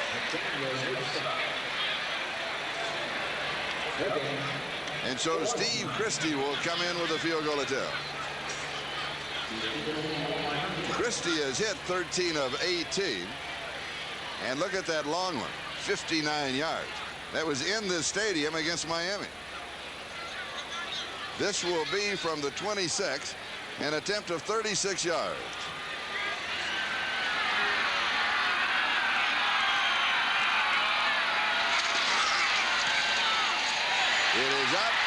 And it is good. And the Buffalo Bills have stretched their margin. They now lead 17-13. We'll be back with a kick. Short of that is not acceptable. Well, I can tell you, at least today, the fans, they are involved with this ball club. They truly are the 12th man. They're a very smart group of fans as far as the cheering and trying to take the opposing team out of certain situations. And they're certainly involved today. I think people have to remember, too, it was Buffalo that 2 years ago set the record for attendance, averaging over 80,000 for all of their home dates. Rocket Ismail on the return. He's to the 20, the 25, the 30, the 40. Little fake, he's to the 50, and then finally pulled down in Buffalo territory. Steve Christie, the man who kicked off, he is the man who got him. And we'll be back in just a moment. Ragib Ismail can do some things, and it excites the returners. Take a look at the blocks here that he finds the gap. Mickey Washington comes to the right, but he's just too fast. Many people have talked about the fact that unlike some of the receivers in the past for the Raiders who are strictly track men, Ismail is a football player first. You see the reason here why he has led the AFC in kickoff returns coming into this game at nearly 27 yards a return. Sets up the Raiders an outstanding field position on the Bills' 47. And Steve Christie with a good tackle, just hanging on. Raiders try to cash in immediately, going deep. It is incomplete inside the 5. James Jett, the intended receiver, and James Williams had the coverage. So we'll bring the ball back to the 47-yard line. The right hand is going to come across his face. I think Hostetler wants this back. He just flat out runs past him. Williams isn't with him. Keep it on the inside shoulder, but instead it fades to the outside, and that enables Williams to come in right there at the last minute, get his hand in the way. And Hostetler not terribly happy about that. Oh, it's the wrong shoulder. Doggone it. Hostetler now 12 of 21 for 203 yards. And it is second down and 10 at the Buffalo 47. And here's Nick Bell. We talked about time of possession. The Raiders has opened the second half. The drive to their field goal consumed 6 minutes and 46 seconds. Well, the Bills came back, and they had a field goal. Their time was 3 minutes quicker, 3:46 on their drive. Part of the reason for that is their inability to stop people on third down. Opponents have converted 47%, worst in the NFL, and today in particular, the Raiders' ability to keep converting on third down, particularly at the end of the first half on that 3rd and 16, has been a problem for Buffalo. This is another tough one, 3rd down and 8. Hostetler goes deep. A flag is down. The receiver had to wait for it. He was underthrown. And that was James Jett. Mickey Washington with the coverage, but there's a flag back at the 50-yard line. Ball start before the snap. No play. Number 76 offense. At the 5-yard penalty, there is no play. The foul was prior to the snap. No play. 5-yard penalty. 3rd down. Well, that's good and bad news for the Raiders. The bad news, of course, is it comes up 3rd and 13. The good news is that they get the play over. And as we mentioned, they did convert a 3rd and 16 earlier. And it's a graphic we've just shown. Buffalo has certainly struggled there. You notice there, instead of going to their standard defense, Buffalo came with the blitz man for man. Very dangerous here because of the speed of the Raider receivers, but they're trying to shake it up, trying to do something. And also, as you notice in the graphic, not a lot of penalties in the ballgame. It has been well played. Buffalo leads it 17-13. Just under 3.5 left to go in the 3rd. 3rd down and 13. Hostetler's in trouble. He scrambles out. He's going to run for it. And he slides, and he may have gone down too soon. A flag over at the 44-yard line on the far side. Charlie, when it's downfield, it usually means defensive holding. You see Jamie Williams trying to point out, no, that's where he started his slide. But here's a difficult decision for the referees to make. Is he sliding to protect himself like he usually does, or in that case, did he just slip? I think there he just slipped. No, on the defense. That's a 5-yard penalty. That's an automatic from the end of the run. Force from the end of the run, and that automatic will 1st down. Carry the 1st down. And once again, Buffalo's inability to hold them on 3rd down proves to be a real problem. Here's the end of the play. And let's see what it is, if he actually is doing his slide or if he's trying to get the first down. Once again, tremendous protection. He avoids Bennett. Now watch at the end of the play. What is he trying to slide or protect? Is he trying to get it? Look at him going headlong. He's diving for it. There, he slips. He actually slips there. And so where they mark the ball ahead, well, of course, in this case, it's inconsequential. But that's a difficult thing a lot of times for the officials to decide. Is the guy actually going for it, or is he protecting himself? Defense, 5 yards. The penalty was on Nate Odom. I mention that because where they start the slide, for those who are the uninitiated, that's where the ball is started. So if indeed in that case he was just trying to protect himself, the ball should have been about 2 yards back. But because the reason is the slide is to protect the quarterback. Right, but that's not what he was doing there. So with the slide and the penalty, the ball goes sliding to the 32-yard line of Buffalo, and it's a first down for the Raiders. Hostetler again, lots of time, looks left, looks right, comes back, completes the pass left, and that is to Tim Brown. And he almost had the first down, then he may have given up a half a step. Matt Darby was on top of him. Looks like he might have got poked in the eye. Once again, a huge day for Tim Brown. Yes. That is his 7th reception, 135 yards for Tim. Once again, look at all the time he has to look at his first, second, third, fourth. There it is right there. You can see the left hand of Darby gets in his eye. Accidental play, got poked. Hopefully it'll be okay. And Tim Brown kind of wrapping himself into our promo package. Next Saturday, the Heisman Trophy that will be covered on NBC. Former Heisman Trophy winner played at Notre Dame, and later on the matchup of Notre Dame quarterbacks from different decades. If anybody but Charlie Ward wins that, it'll be a bigger upset than our broadcast colleague Jim Lampley happened to broadcast, that being Buster Douglas over Mike Tyson. It's a fait accompli, yes. I believe is the phrase. Yes, and deservedly so. Absolutely. 27. Absolutely deservedly so. What a neat young man. You know the statistic that stands out to me where that's concerned? He threw 27 touchdown passes, 4 interceptions. It's unbelievable. 7-to-1 ratio. And maybe incredible. Even a better basketball player than a quarterback. Little play action fake on second and short. Hostetler is going to scramble for the first time. This time he's sliding to protect himself. He knew that he had it. Cornelius Bennett had a fistful of jersey. His running has been so effective today. Remember last week against the Cincinnati Bengals, the only touchdown that the Raiders had was on the quarterback draw, and the only touchdown they have today is on the 11-yard run by Hostetler in the first half. Remember the keys for Art Shell? He had 4 keys to defeat the Buffalo Bills, and one of the keys, 30 or more rushing attempts. That was the 30th rush of the ball game. There they are, run the ball 30 times, scored 20 points or more, attack in the red zone. That's from the 20-yard line in, triple team Bruce Smith. So now they need to go for points 2 and 3. Raiders with 13 points. And Hostetler is sacked. Cornelius Bennett. He has certainly been a force in this ball game. You mentioned earlier, Charlie, how there have been some criticism where he was concerned. And this isn't good news. I believe that's Gerald Perry, the left tackle, who was down, who up to this point has been doing a pretty good job on Bruce Smith. Takes the inside rush on Wilkerson, just comes right over the top of him for the sack. There you see at the end, you saw the left leg buckle by Gerald Perry. There's the conversation that they had before when they were running. I guess it seemed like it was a pleasant enough one. But Bennett came back and said, guess what? I'm in your face again. We have a timeout. We'll be back in a moment. December the 8th, 1991, the Coliseum, Los Angeles. The Bills were down 27-13, 6 minutes remaining before mounting the comeback. After missing a 30-yard field goal in regulation that would have won the game, Scott Norwood kicked that game-winning 42-yard field goal in overtime, and the Bills won 30-27. One of the big dangers of an offensive lineman is he doesn't know what's behind him, and he doesn't know what to expect. Gerald Perry, take a look at the left leg. Gerald Perry doing the job on Bruce Smith. Bruce Wilkerson not only misses his man, but then he jams into the back of Gerald Perry with his left leg planted.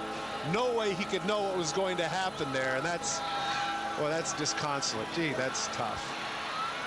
That is the third team sack by the Buffalo Bills. That is the second by Cornelius Bennett.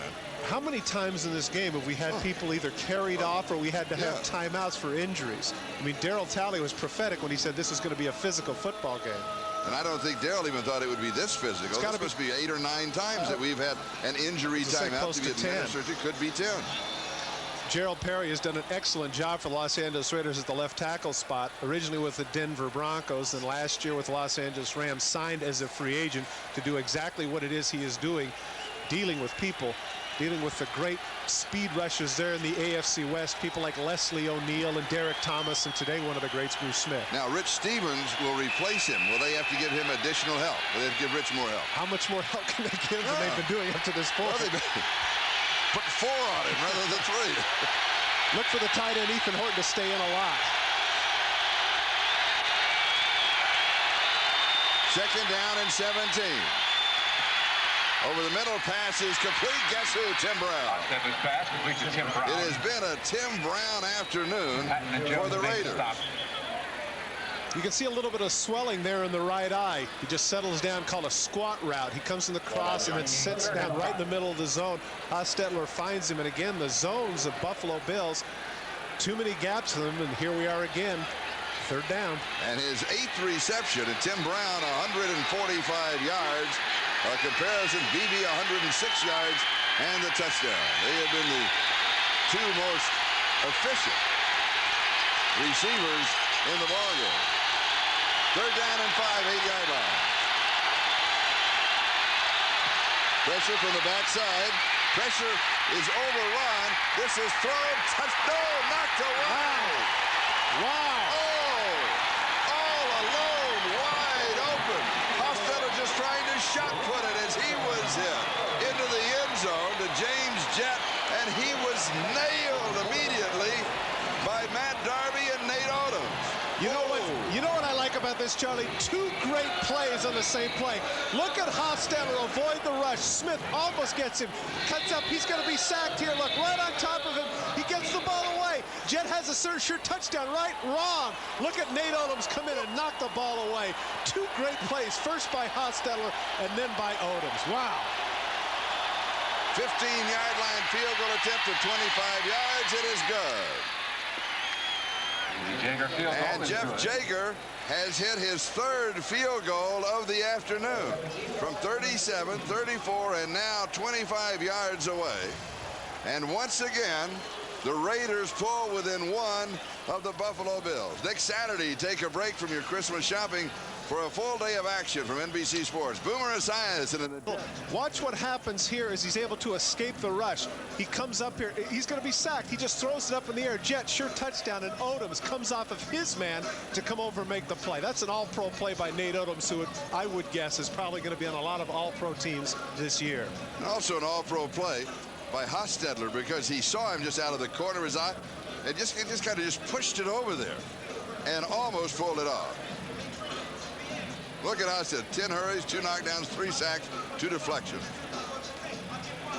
I tell you what, he's earned his stripes today. Yes. Oh, yeah. 22 seconds left to go in the 3rd. And the Bills lead by 1, 17-60, as Jager kicks off. And this will go through the end zone for the touchback, and will bring it out to the 20-yard line. From their 20. Time of possession, look at that. The Raiders now more than 31 minutes, and the Buffalo Bills less than 13 and a half. But as we mentioned on the last drive, doesn't take Buffalo that long to at least get into field goal position. Buffalo with an 8-3 record, trailing Miami coming into the ballgame. Miami playing the Giants later on this afternoon.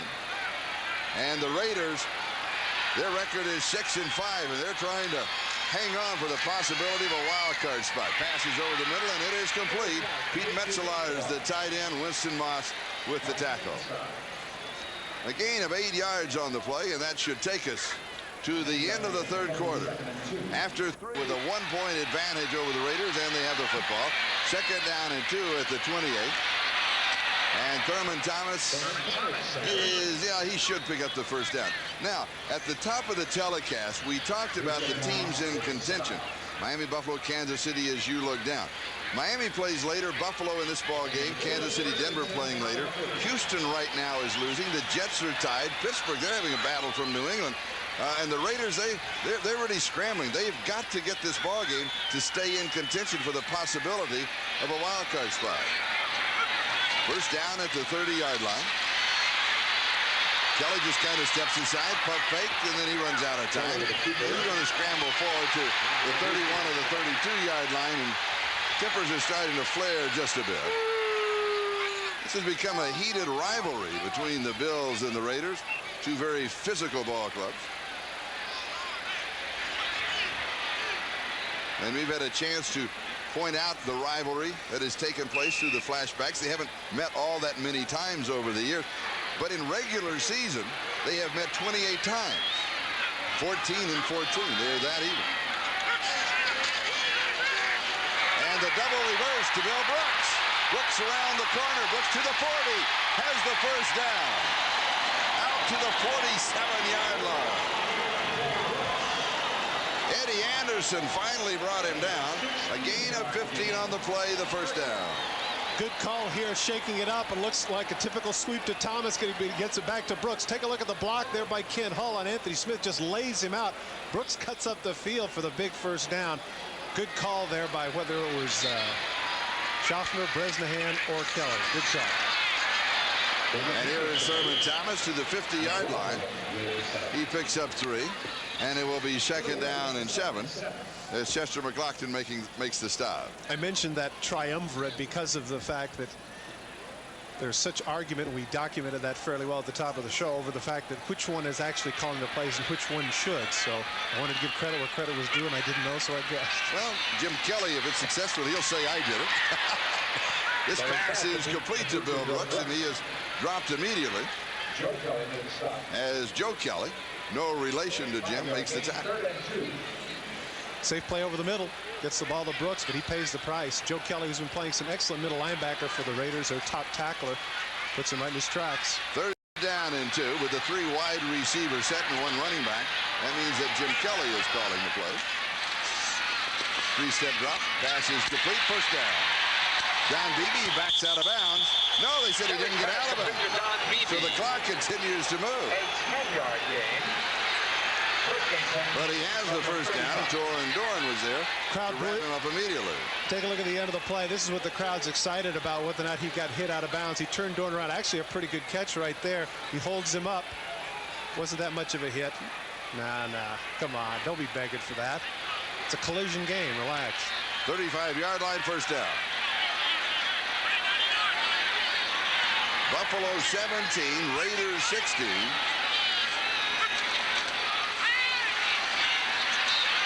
Going deep, has a man. It is incomplete, flag down. There was pushing. Beebe, the intended receiver. Torin Doran is going to be called for pushing. You know what looks bad on that play, Charlie, at the end? Beebe turns to the official and begs for the flag and gets it at the exact same time that he begged for it. Amazing. Defensive pass interference in the end zone. Number 46, first down on the 1-yard line. Lionel Washington comes over to the side of the field to complain about it, and his complaint is the fact that Beebe complained at the exact same. Now this is ironic. Torin Doran, who's the one that they called it on, is the one that gets Lionel Washington away. Watch at the end of the play. Now watch whether or not it's interference. His left hand is on him. Now watch Beebe look at the official. He goes, hey, what? Hey, throw the flag. And right when he does that, that's when the flag is thrown. Take a look at the end of the play. There's the left. Okay, he pins the left arm, comes over with the right. That's a good call by the official, even though he should have called it. But I know what Washington's beef is. It's like, hey, don't let them call the play. You're the guy in charge.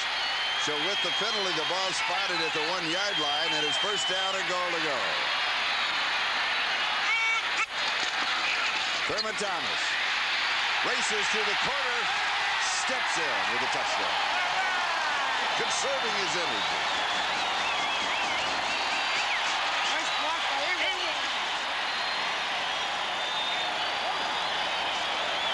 And And so the Bills with a 20-yard touchdown drive,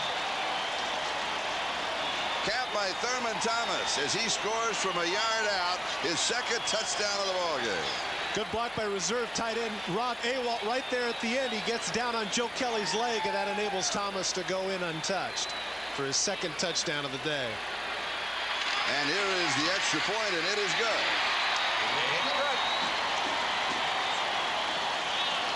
Buffalo leads it 24-16. Back Steve Christie is ready to kick off for the Buffalo Bills with Willie Gault and Rocket Ismail, the returnman. Are they going to kick it to Ismail or kick it? There they are. Ismail, number 86, from the 5-yard line to the 20, and he returns near the 25-yard line. And now we've got some extracurricular bumping and hooking up and a little pushing and shoving contest going on.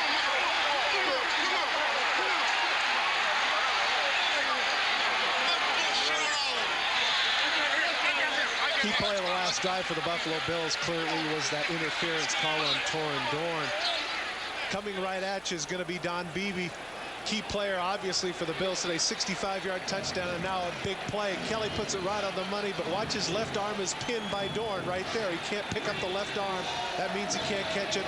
The official makes the call. That was the key play of the last drive for the Buffalo Bills. And it took the Buffalo Bills only 3 minutes and 10 seconds to go the 80 yards.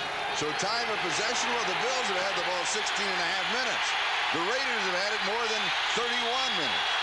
Bills lead 24-16. Raiders now from their own 25. Hostetler goes deep over the middle, and the pass is incomplete. It'll be second down and 10.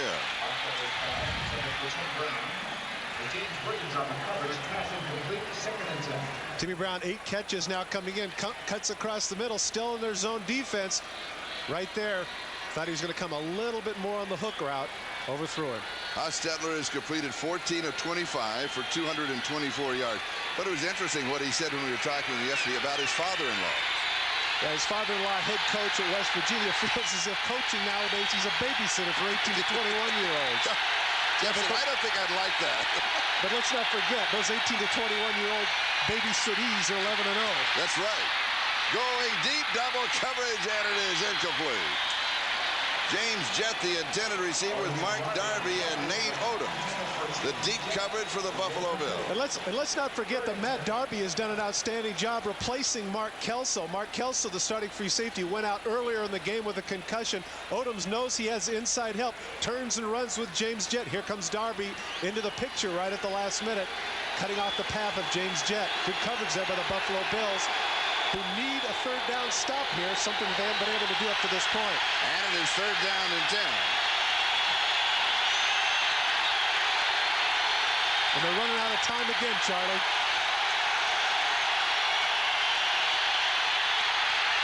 Hostetler is sacked.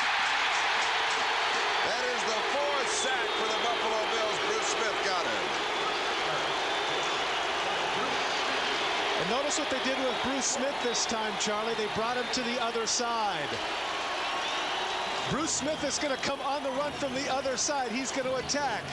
He gets past Max Montoya and is able to nail Hostetler. He's frustrated there at right defensive end. So what do? They move him inside to tackle, have him go over Montoya, and he gets the sack. And so Jeff Gossett will be kicking. Russell Copeland is the return man. And he gets it off. Had some pressure. Copeland takes it at the 40 and is dropped immediately. Excellent coverage downfield by Dan Lang. We'll step aside for a moment. A 44.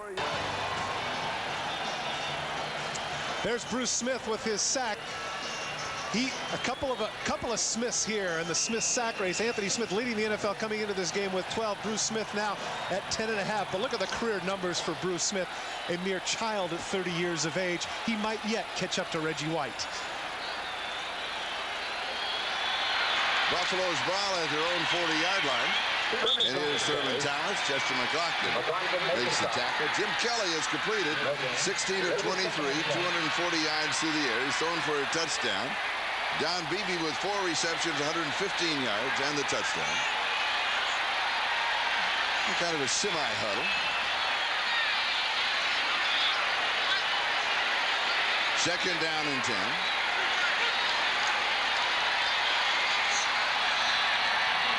Tipped, intercepted. Terry McDaniel has the interception. Inside the 20 and then out of bounds inside the 15. Maybe the 11-yard line. Intercepted by McDaniel. 36 yards on the interception return as Terry McDaniel matches his uniform number with his 4th interception of the year. Jim Kelly tries to force that in. Look at the play that McDaniel made, though. He bats it up into the air. If he knocks it down, obviously it's simply an incomplete pass. Great play by McDaniel, not only in making the interception, but batting the ball up in the air, and tremendous run back as well.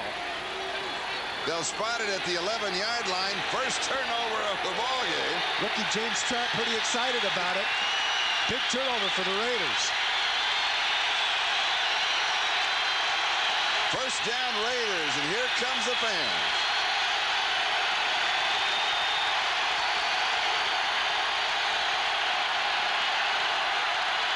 Hostetler to throw. Pressure from the backside. Scrambles away. Flag is down. He is down. Cornelius Bennett pulls him down, and now more pushing and shoving at the 8-yard line. Looked to me like Rich Stevens had a hold of Bruce Smith coming around.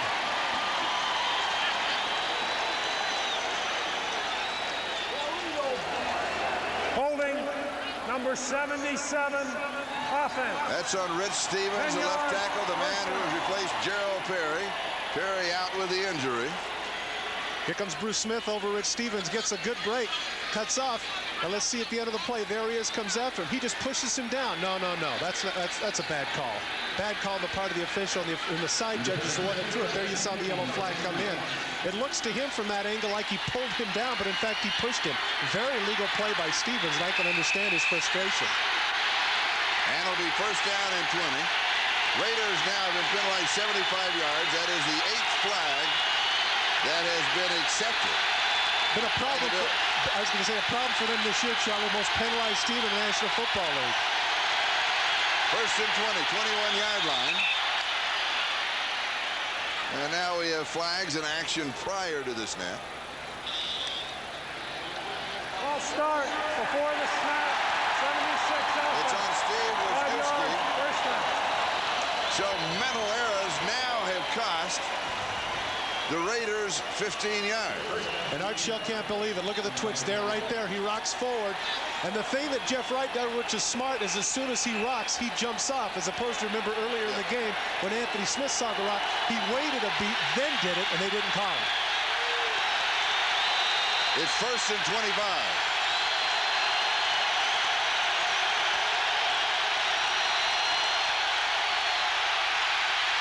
Hostetler is sacked.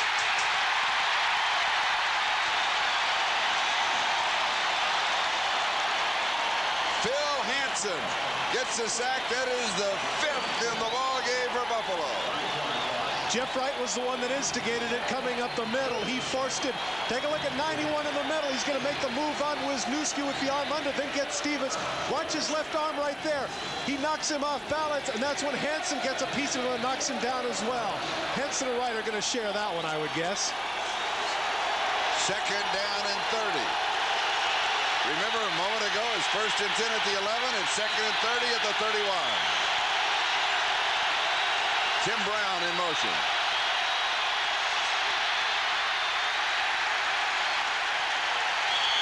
Nick Bell, and there's just a couple of yards for Nick Bell as Keith Goganius and Matt Darby make the tackle. I would look for the Raiders here to hit Tim Brown on a hook route, and it didn't look like they got it off. Once again, he's been complaining about the 45-second clock. There's 1 second. There's 0.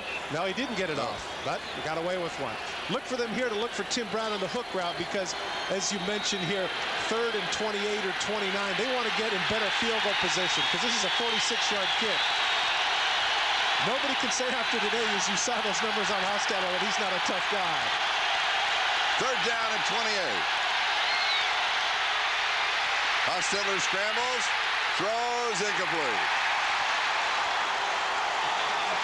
Ethan Horton, the intended receiver. Hostetler was hit. He is down. Bruce Smith is slow to get up. Now Hostetler is being helped up. The term beleaguered, the word beleaguered comes to mind with regards to Hostetler. Smith comes from the other side. Bruce Smith is over the right tackle now. They shifted him over Wilkerson. Take a look here. He's going to come from the right side. Once again beating the double team. Gets past Wilkerson. Gets past Bell. Now cuts to the inside. Relentless pursuit of Hostetler. Take a look at this collision at the end. Ouch. Bang. 47-yard field goal attempt by Jaeger. Got it. And it is good. So Jeff Jaeger has now hit 4 of 5 in the ballgame. And it's a 24-19 score back with a kickoff. The first turnover points today, and now he will be kicking off for the Raiders with Beebe and Copeland, the deep backs, on the return. And here is Don Beebe from the 10, 15, 20. Brought down around the 23, maybe the 24-yard line. We mentioned earlier Darryl Talley talking about how physical this game is going to be. Take a look at this in regular speed at the end of this collision between Bruce Smith and Jeff Hostetler. Oh, man. Both guys grabs his knee on the play and goes to the sidelines. We don't yet have a report as to how serious that is, but he went off under his own power. He's kind of stretching it on the sideline. 6 tackles, 1 sack, 3 quarterback pressures. First down Buffalo at their own 24-yard line. Kelly rolls out, drops the pass off to his tight end, Pete Metzelaar, and he's going to be close to the first down. May have only 9 yards on the play, so it'll be second down and short as Eddie Anderson made the tackle. They'll mark it for a gain of 9, so it is second down and 1. Metzelaar has really been a key to this offense. He has some good numbers, making a major contribution.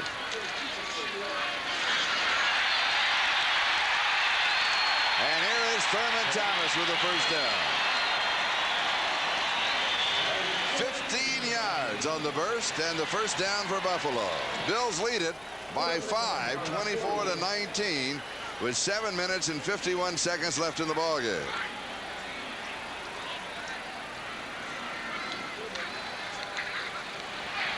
And here is Thomas again.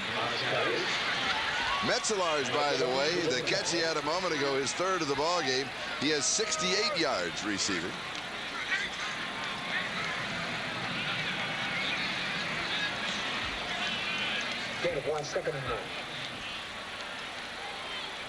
Second down and 9. I think a lot the Bills now going back to the huddle. They're going to take as much time as they want to off of the clock. I was going to say the fans are kind of holding their breath with regards to Bruce Smith, wondering what the deal is. But Thurman Thomas has rushed for 64 yards, 15 carries. Little play action fake. Downfield, incomplete.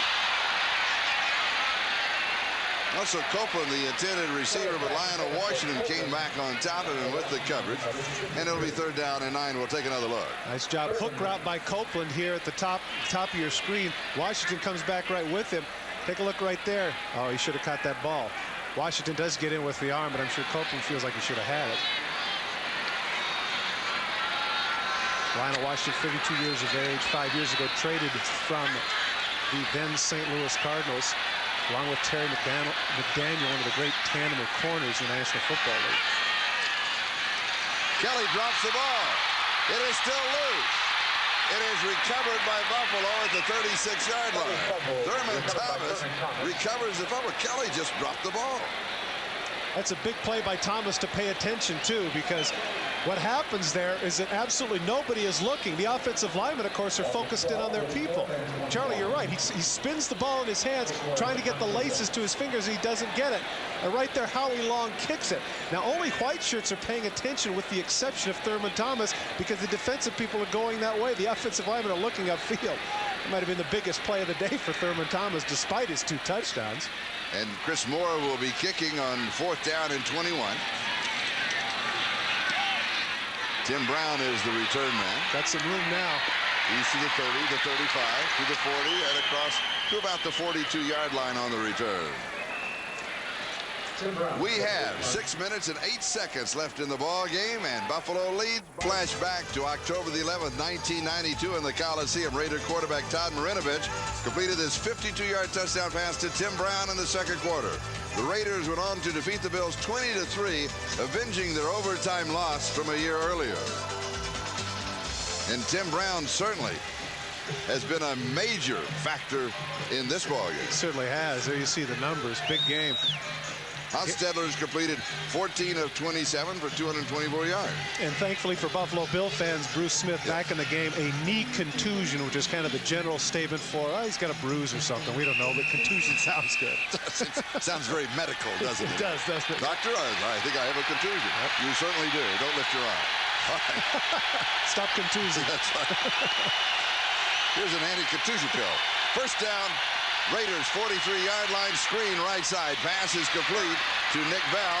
And Bell has the first down, and he is to the 40-yard line and then out of bounds in Buffalo territory. Darryl Talley and Matt Darby finally stopped him.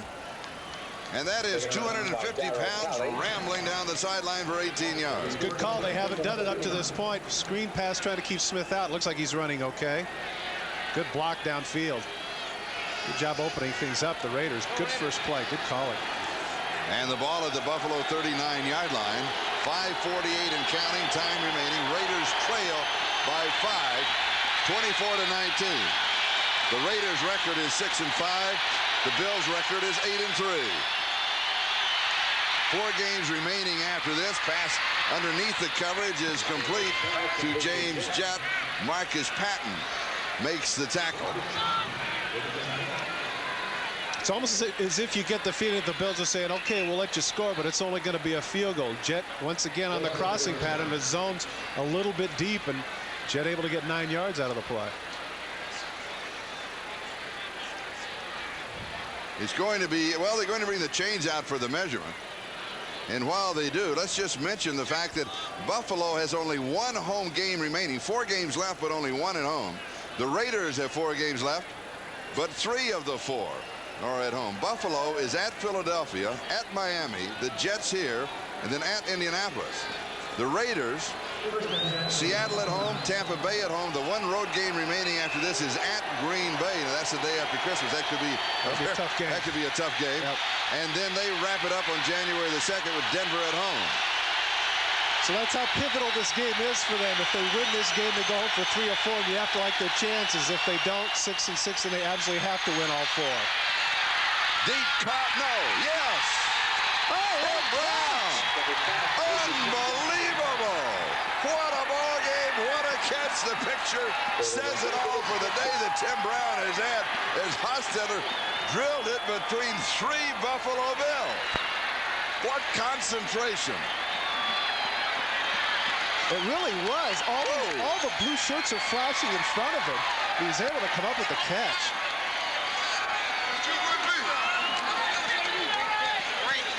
9 receptions for Tim Brown, 174 yards, and that touchdown, which puts the Raiders in front by 1 with the extra point to come. I know for a fact, Charlie, the 174 yards is a career high because you and I broadcast the game before. Extra point is blocked.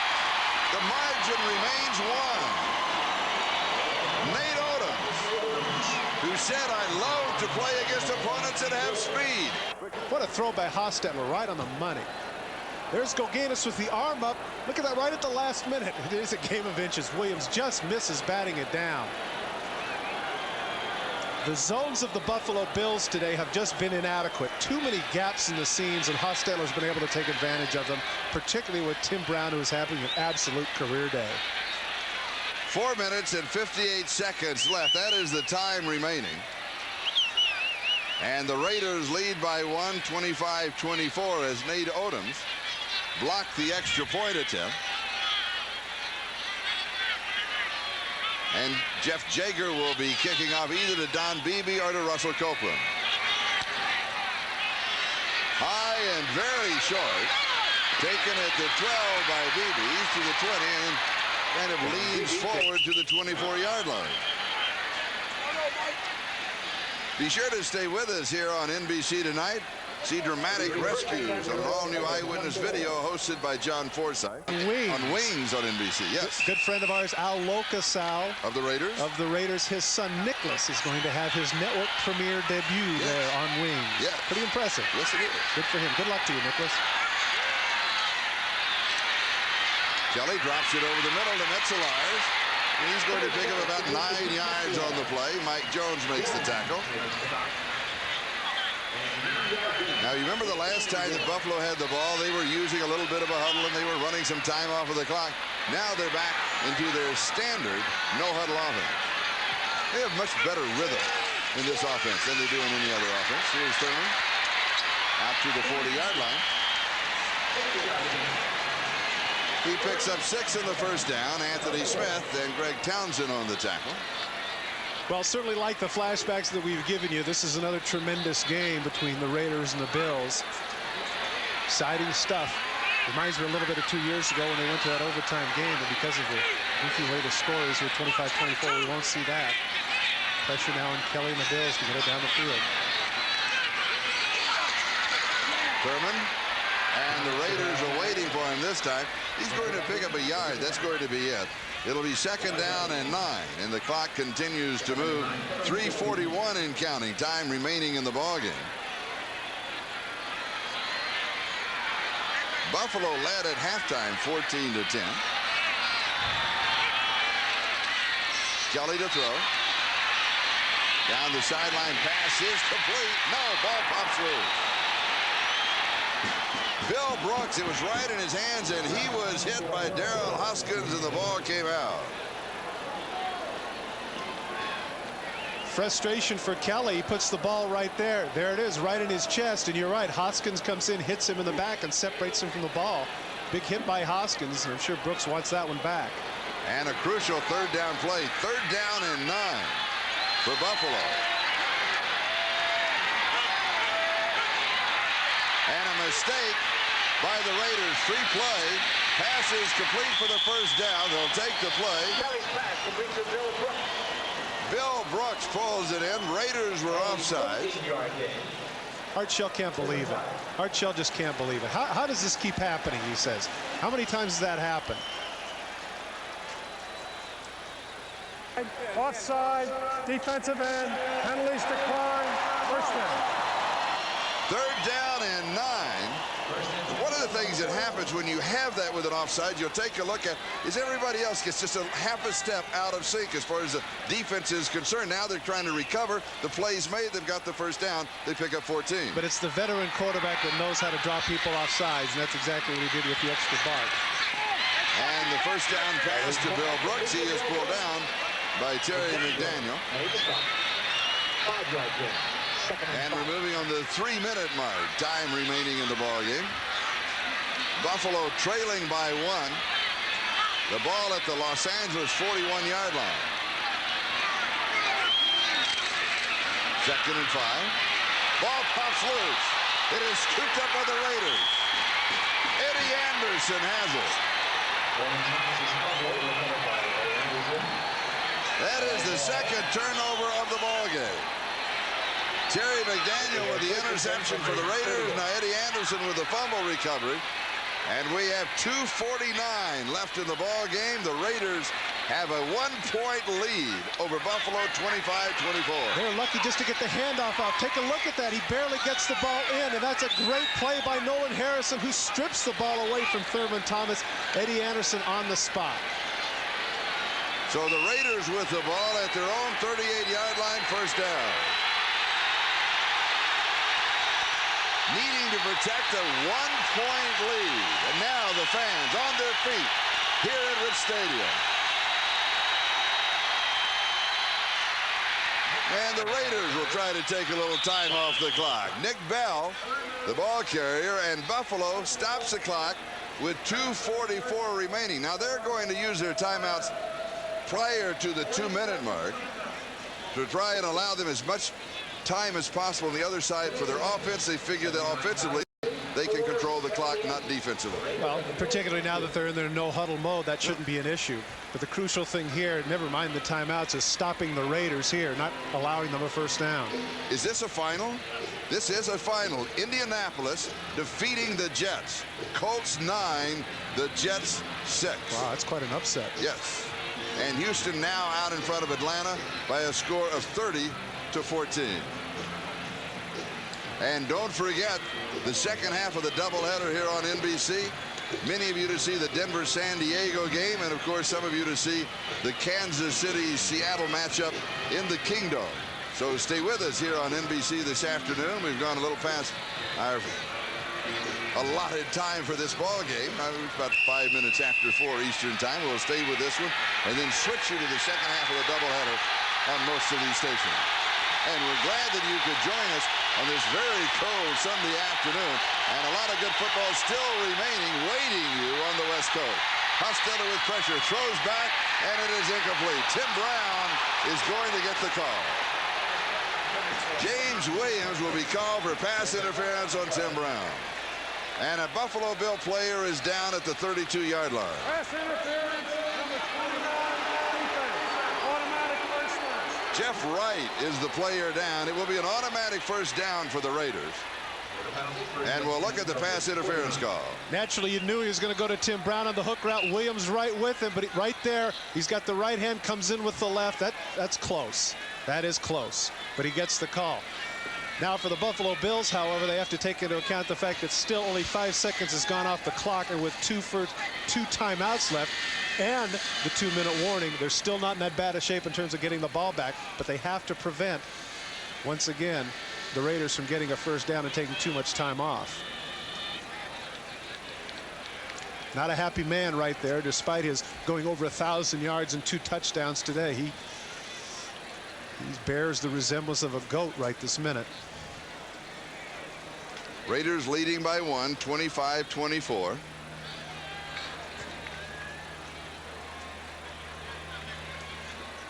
$72 yards rushing, the fumble that you were talking about, and that, of course, can make you the goat of the ball game. And Jeff Wright is being helped off. I'm not sure that I can remember a game that we have had as many injuries as we have seen today. I'd say it's got to be a dozen. Yes. Yes.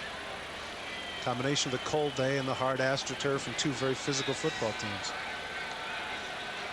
2 minutes and 39 seconds. That is the time remaining. Next week, the Raiders will host Seattle, and next week Buffalo is at Philadelphia.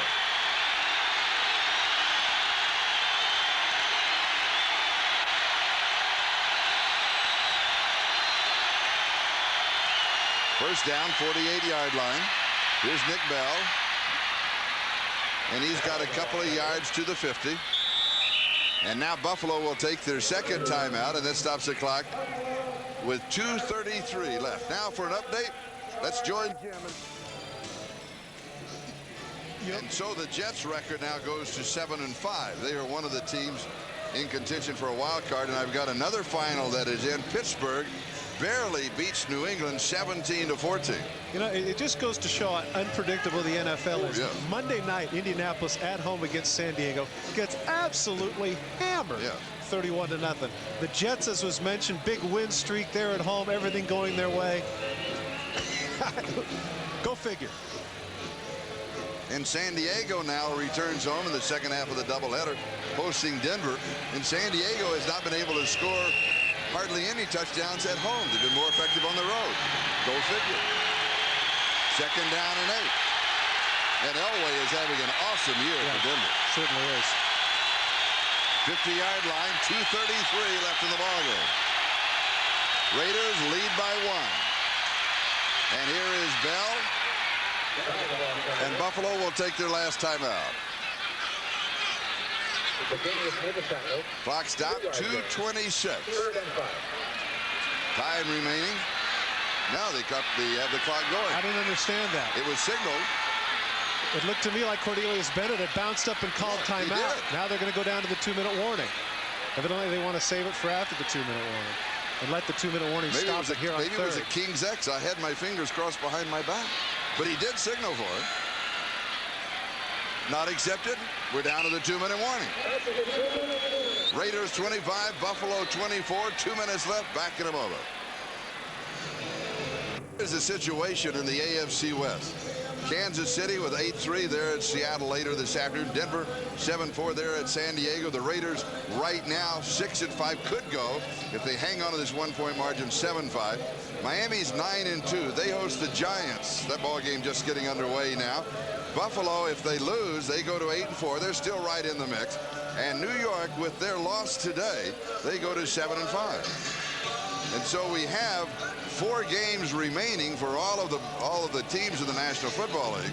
And you know what? It's going to go right down to January the 2nd before you can sort it all out again this year. Yeah, and that's how it's been planned. Yeah. I mean, that's the way it is on any given Sunday, right? St. Gibbons Day. Raiders 3, Seattle 1. Those are the timeouts remaining. Raiders with 3, Seattle with 1. You know, you always play the game of manage with the clock. I kind of think it would have been better if they'd have taken their timeout, forced them on one more play. Now, at the 2-minute warning, if they'd held them, this would be 4th down. Plus the fact that it gives the Raiders a chance at the 2-minute warning to go over all of their offensive plays and all over their sets. See, that's what they're afforded to do now here, and so that's, you know, Buffalo might regret not taking the timeout earlier. 3rd down and 5, 47-yard line.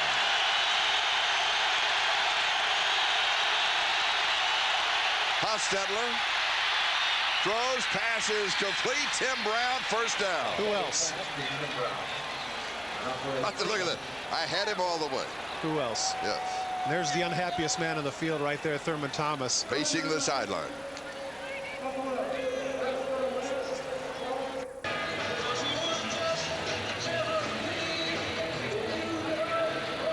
The beleaguered, bickering Buffalo Bills, should they lose by 1, the bickering will continue. The Giants, by the way, with an early 7-point lead over Miami. And a final, Cleveland defeats New Orleans 17-13. Sets up a good game in Houston next week between the Browns and the Oilers. And don't forget the second half of the doubleheader coming up next year on NBC. You'll see Denver, San Diego, or Kansas City, Seattle. And we're only a minute 52 in gameplay away from joining one or the other of those 2 contests. 1st down, 40-yard line. And here is Nick Bell. We want to thank our statisticians, Kerry Haller and Mary Pollock, our spotters, Steve Solomon and Michael Gluck, and Colleen Brennan, our stage manager. Excellent job. Last time that we were all together was on January the 3rd. And that great ball game here. And the greatest comeback in NFL history between the Buffalo Bills and the Houston Oilers. And now, of course, the Raiders will let the clock just do all of the work. In Los Angeles, trying to take their record to 7-5. And will down the ball. And that will make it 3rd down.